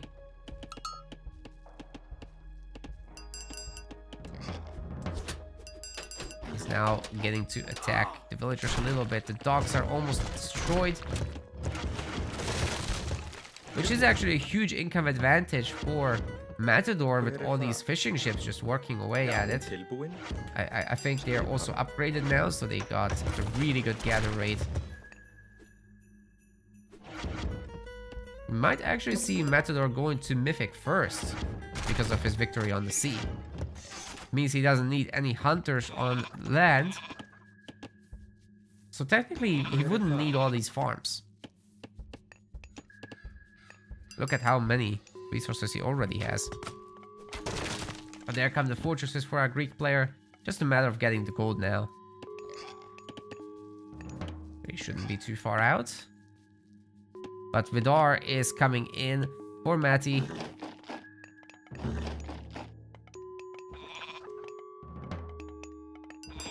And whatever he's gonna hit with the Inferno is gonna suffer. Guaranteed.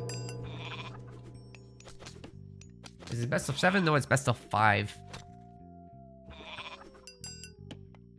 We didn't plan to increase the series sizes, but because the games are going so fast, that's fine.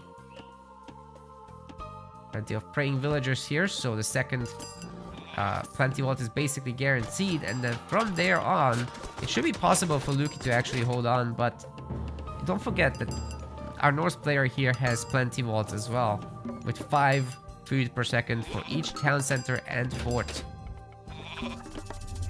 So you can kind of match the plenty vault. There's the first one. Second one is soon, in just 30 seconds. There was an attack here, but it's not gonna be enough.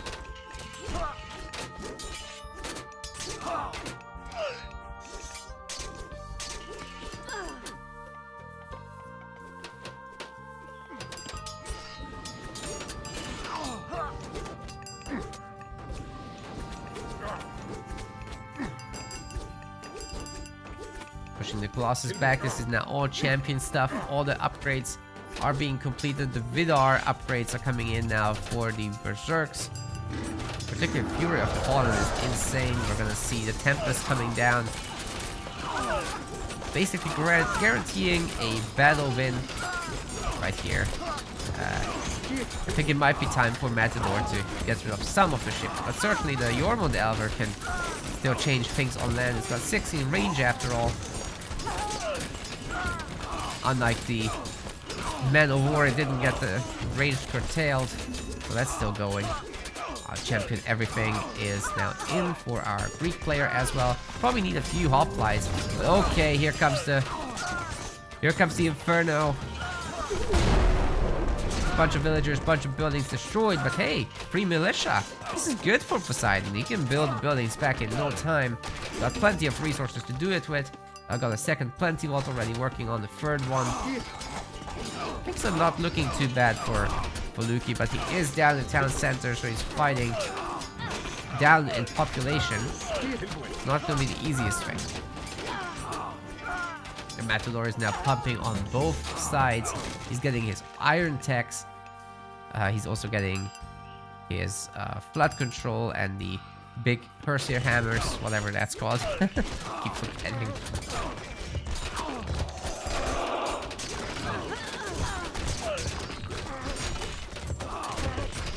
He was getting some big bonks in over there. Now he's having to face Ballista Fire to take him down really quickly.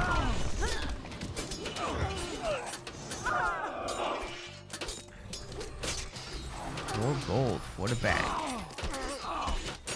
250 favor and counting. If Luke can get himself a third Plenty Vault, he's set for life. Like, at that point, you can pull off food. You'll just have what essentially feels like more population.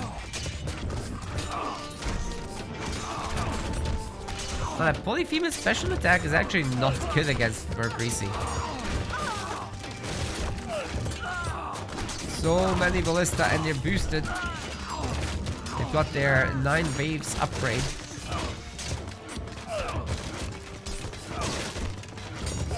Freyr is so good at this kind of thing.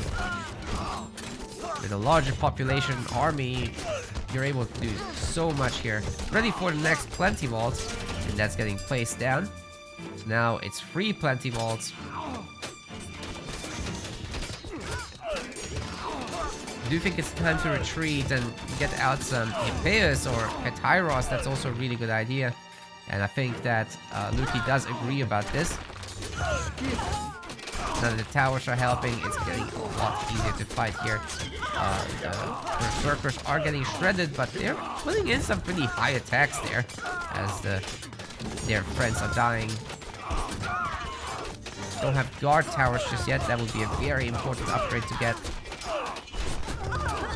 At some point, you need the cavalry to deal with all these ballista. Ooh, using the food on Cyclops, Elder Cyclops, in fact.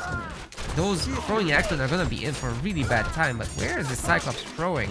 You gotta micro that a little bit. Give an attack order basically, and you'll get targeting in the direction you want. Don't forget the Cyclops have major AoE attacks. But it looks like they're getting taken down now by the ballista. They're not that healthy. But they're gonna be a good option here against all these throwing axes. We are getting cleaned up quite a bit. Are we gonna see more Cav? It's all Hetyros, but it's not heavy or champion. It's just normal. Ah, damn, these Cyclops are getting owned. If it was Hades, they would at least have more health. Look at the resources for Matador. Okay, he's gotta make a wonder in this game. Please make a wonder.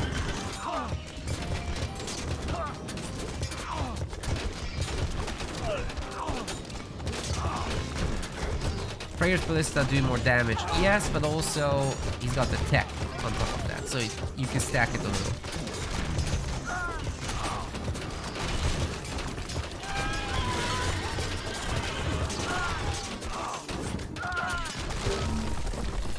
Yep, that's not gonna work. Matador's too strong. He didn't even make a wonder.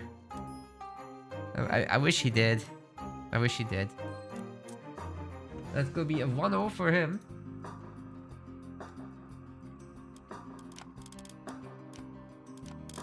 Just absolutely crazy amount of resources gathered. It's really the fishing that tilts everything, I think, but also the amount of fortresses he had at the end here, that's adding in a lot. Almost compensating for the Plenty Vaults.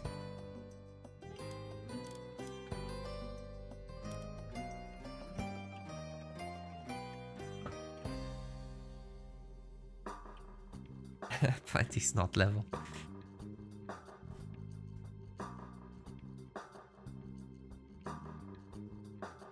Okay, our next map is gonna be Savannah.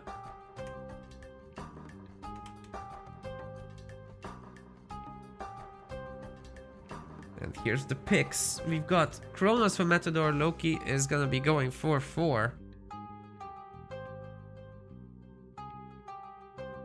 Let's see how that goes.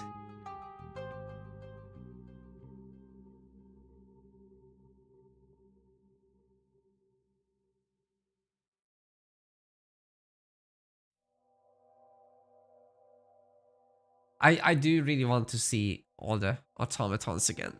It's gonna be fun.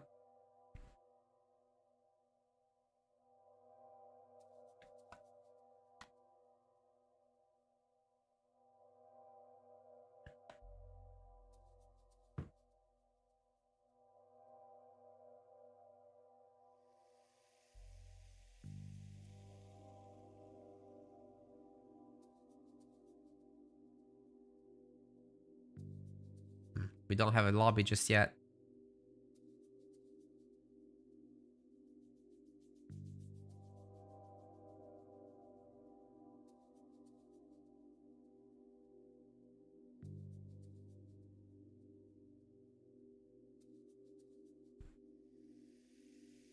Okay, they've got their lobby.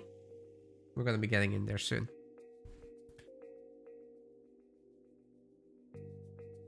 Heck, giants and Lampades. I guess you could just do the Lampades bombs. If you've got the gold for it. Or the wood. Gaia could be good at that. And Gaia's Lampades are insane speed on Lush. Especially after their upgrade. That's kind of nuts, actually.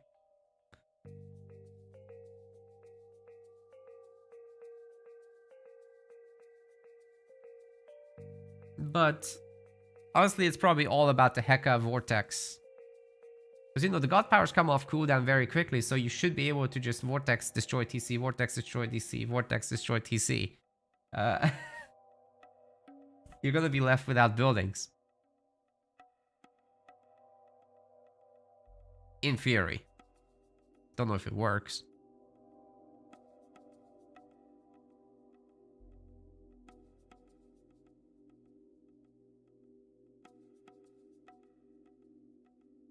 They rebuild, yeah. I guess you have to have a really good follow-up. Anyways, we've got our game. Game 2, here we go. In the blue, this is Matador playing as Kronos. And his opponent is gonna be Luki. In the red, playing as 4. Now, Kronos Enlightening, Atlantean Enlightening really is all about that favor. You get to reuse your god powers a lot. You get to print myth units a lot. And there's some really good options here. So, first off, there's automatons or Prometheans. Doesn't really matter which one you go for. As Kronos, you'll be getting so much printing done. Now, 4 should be able to deal with that with their hearse here. They get some extra upgrades on that. You can go for SETI, you can get them to heal. With the healing spring, I don't think you just get overwhelmed by them. But once you go for something like behemoths, I think the situation does change there. Oh my god, the temporal scaffolding build rate on temples is just insane. We've got Leto coming in, so there might be a little bit of automaton spam. We do have at least a handful extra oracles coming in too. With 2 citizens on gold, let's see what they can get done. It'll be double military barracks. And it is for setting for Luki as predicted.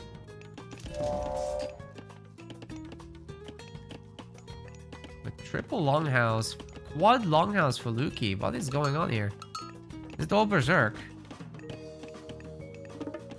I guess it is. Some houses being made. And here comes the automaton printer.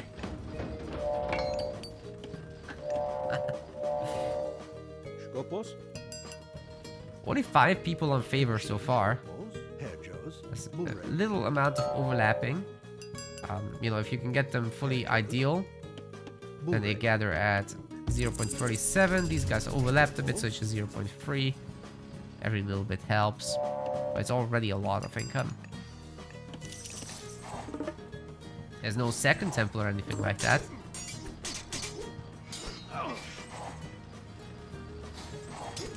The berserk count looks pretty high, but they're running right over the spiders, so they're gonna get eaten a little bit.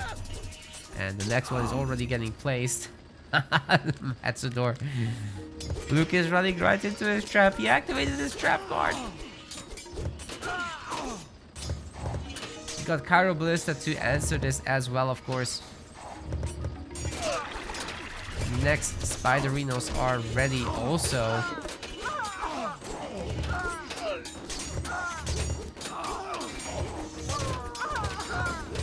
There's just not enough curse here, there's not enough trolls, and Isn't that a Congo line of myth units? Lightning Gaming, ladies and gentlemen. Lightning Gaming. It's on. So many have died, but it's a sacrifice that Matador is willing to make. It should be easy enough to rebuild. Oh my god, they're still going.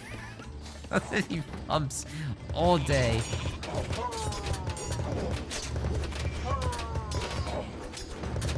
But it does seem to be that Luke is kinda holding on. He's got a population disadvantage, but it's not that bad.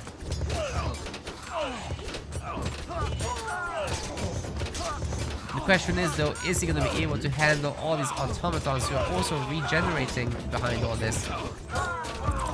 Doesn't seem to be trivial. And the spiders of course take care of so much. All the automatons have died. I'm not sure this works. Lukey too good. He's got himself the armory upgrades, of course. Entire copper line's finished. Now that the Chirobalists are getting microed again, there's not that many throwing axemen left. See how quickly he can rebuild. Oh, wait. He is gonna order them to rebuild, right?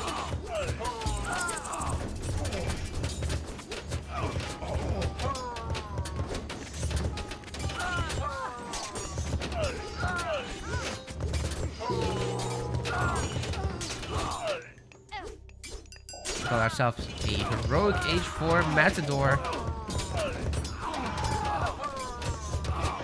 which does immediately boost the automatons, by the way, with the heroic age bonuses. And Luke is kind of falling apart. He can't go heroic himself just yet. He doesn't have the gold for it. Spending it on all these units, of course. These are medium Chirobalists. They're not heavy just yet, but that's coming in. Sons of the Sun is getting upgraded. That will turn every single oracle around the map into heroes as soon as it's finished. We got heroic renewal as well coming in. So any heroes will be just regenerating on the front. Gemini is coming in. We've got the hero oracles now, so their line of sight is growing even further, and their income is now half a favor per second here in the lightning mode. It's absolutely insane. So much favor is going to be coming in. The flaming weapons is getting countered by chaos, and these units were taking themselves out a little bit, especially the throwing axemen do so much damage to themselves. And we got more spiders, of course, picking out a handful of these units. Yikes. Flaming weapons is mostly countered here. We've got the addition of Contarius now. But really, this army from Lukey is actually looking pretty good. We've got a little bit of a fight up here by the gold mine. Can our Kronos player somehow secure another one? Because that's going to be a big problem. If not, there's this, I guess, and this. Palace is being built. So that's not too bad. The chaos was used. But guess what? Next flaming weapons is already ready to go. Of course, during the flame weapons you do more damage, thus you get more favor as Norse. And you'll be able to get another flaming weapons eventually. But guess what? Chaos is gonna be back off cooldown. You can hit the throwing axeman again. Especially during flaming weapons, it's huge. Oh my god, they're all gone. They have almost no health left, and we've got Mythic Age with Implode ready to go. I think Matador is not going to go for it because he already feels confident with all these Contarius up front. But actually there's a lot of Berserks that are maybe a bit hard to see with the healing effect. These are double healing springs, by the way, which are stacking the healing. So Elf is going up relatively quickly here mid-combat. Yeah, but Lukey not really having all the upgrades just yet. More bronze shields, that will be very nice. Bronze shield is missing, everything else is in. But we've got Implode now, ladies and gentlemen. Here comes the suck. Here it goes.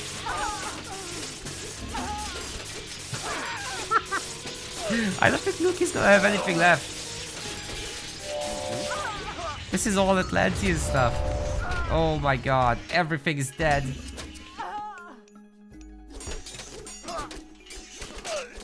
Lukey, your house is on fire. Come the blobs as well, adding in even more.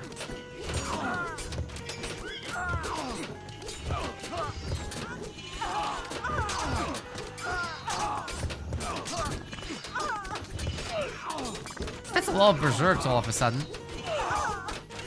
Actually doing quite a decent job.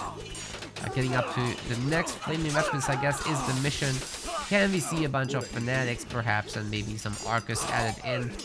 That would be a much stronger composition to deal with this. The Terrorists are kind of gonna get overwhelmed, despite the champion upgrades and iron upgrades being in. The Matador is just playing this really nicely, but he does need some more quality units. TCs are not yet fortified, but it is pre-queued. It's coming in now. Maybe you can get a third town center, because really population is what's holding him back at this point.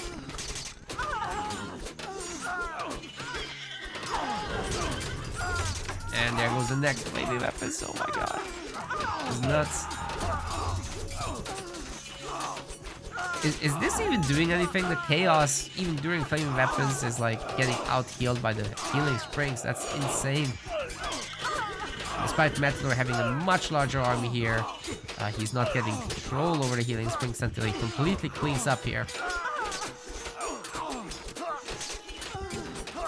Can actually Luki do anything about this? Matador is about to get a much larger army now. With the third town center complete, he can get up to 236 population, instantly does so, and Matty is victorious. That's gonna be game number 2 on his scoreboard. He just outnumbered Luki for the longest time, and when not, then he just used god powers to get an edge. Overall, hugely outkilled him as well. GG. Is Matador guy too good?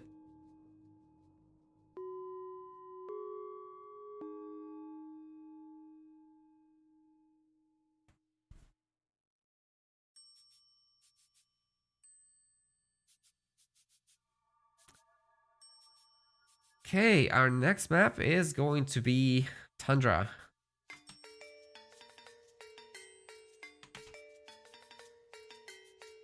And we're going to be looking at an Atlantean mirror here between Oranos and Gaia. Who even wins that? Like, Oranos gets more favor, Gaia gets more core resources.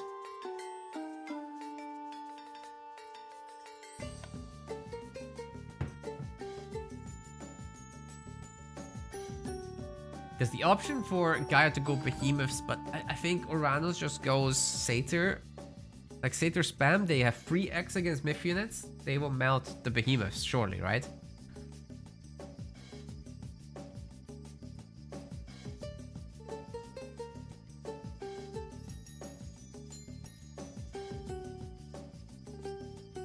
Alright, we have a lobby, but they haven't started yet. Momentarily, we'll get into the next one. Guys, go and vote. Make sure. When we got our thingy running, our betting running. As this might be the very last game of the tournament if Matador wins again. And then we're finito.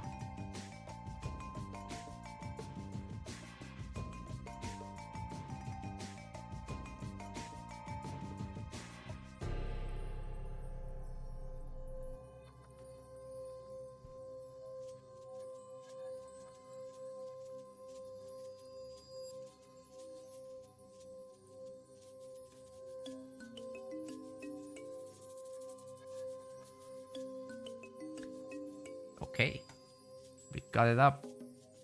A few seconds. And should be able to join it. Get ready, gamers. This might be the very last game on Tundra.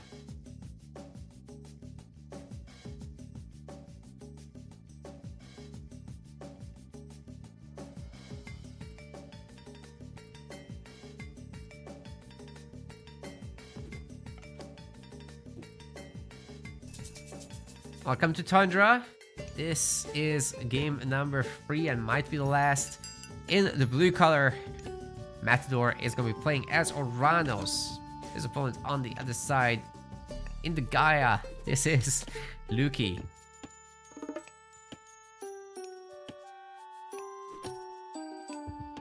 Probably gonna be something with Oceanus, right? That's already what's getting queued up here for Luki. He's not gonna be doing the printing in this game. Don't get the robots just yet. Matador is building quite defensively there with the temple. But hey, if it's all about the Murmillos, then it's all about the Murmillos. Of course, you're gonna want some extra favors, so both players are making a ton of oracles.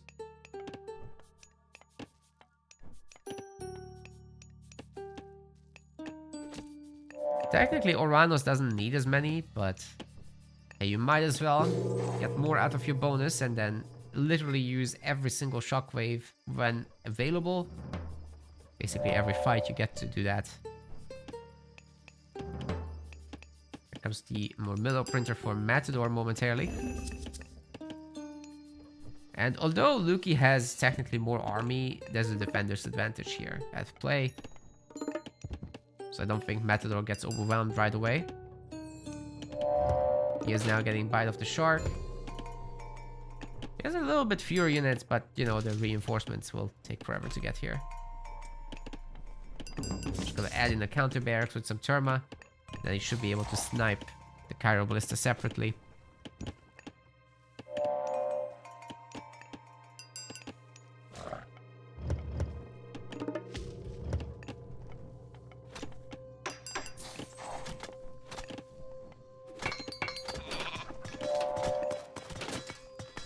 Armory upgrades coming in. Probably a good idea not to engage this and just, you know, let it happen. But maybe Shockwave and Carnivora can completely change the situation. Already the Cairo Ballistas are just targeting down the Carnivora. It's very rare that you get to see the Carnivora actually eating one of these. Oh my god, it just did it again. It's 2 Cairo Ballistas eaten up. Red Carnivora was bleeding a little bit.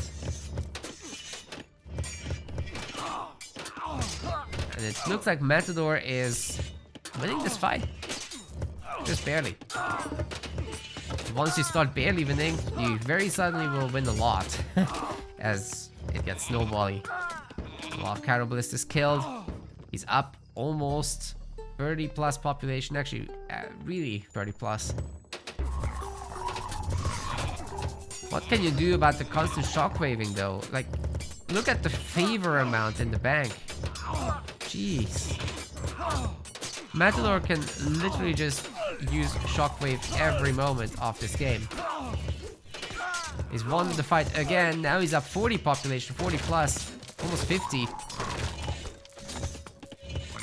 And he knows where the gold miners are. He could technically go and shut that down right away if he wanted to.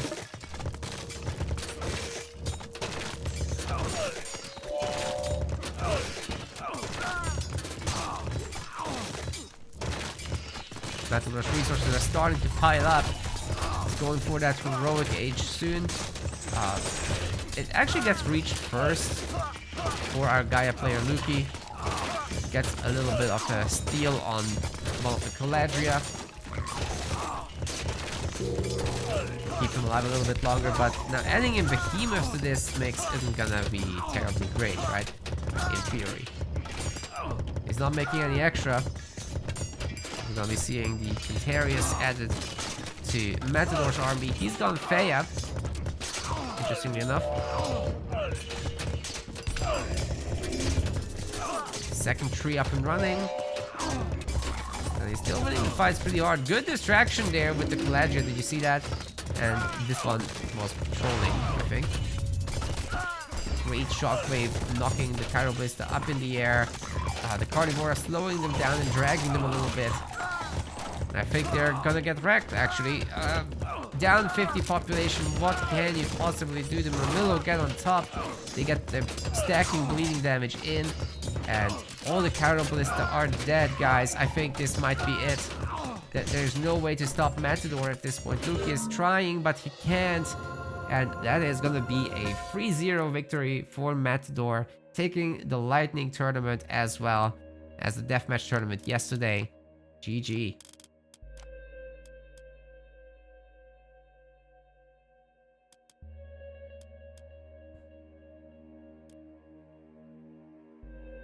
Final robot train. Yeah, what do we do with our lives without a good robot train in it?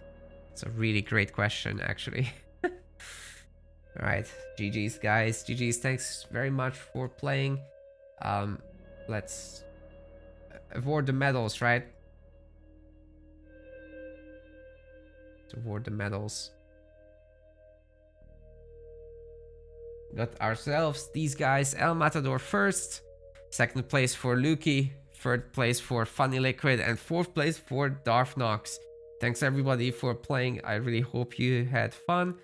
We'll be back with more tournaments later on in this year.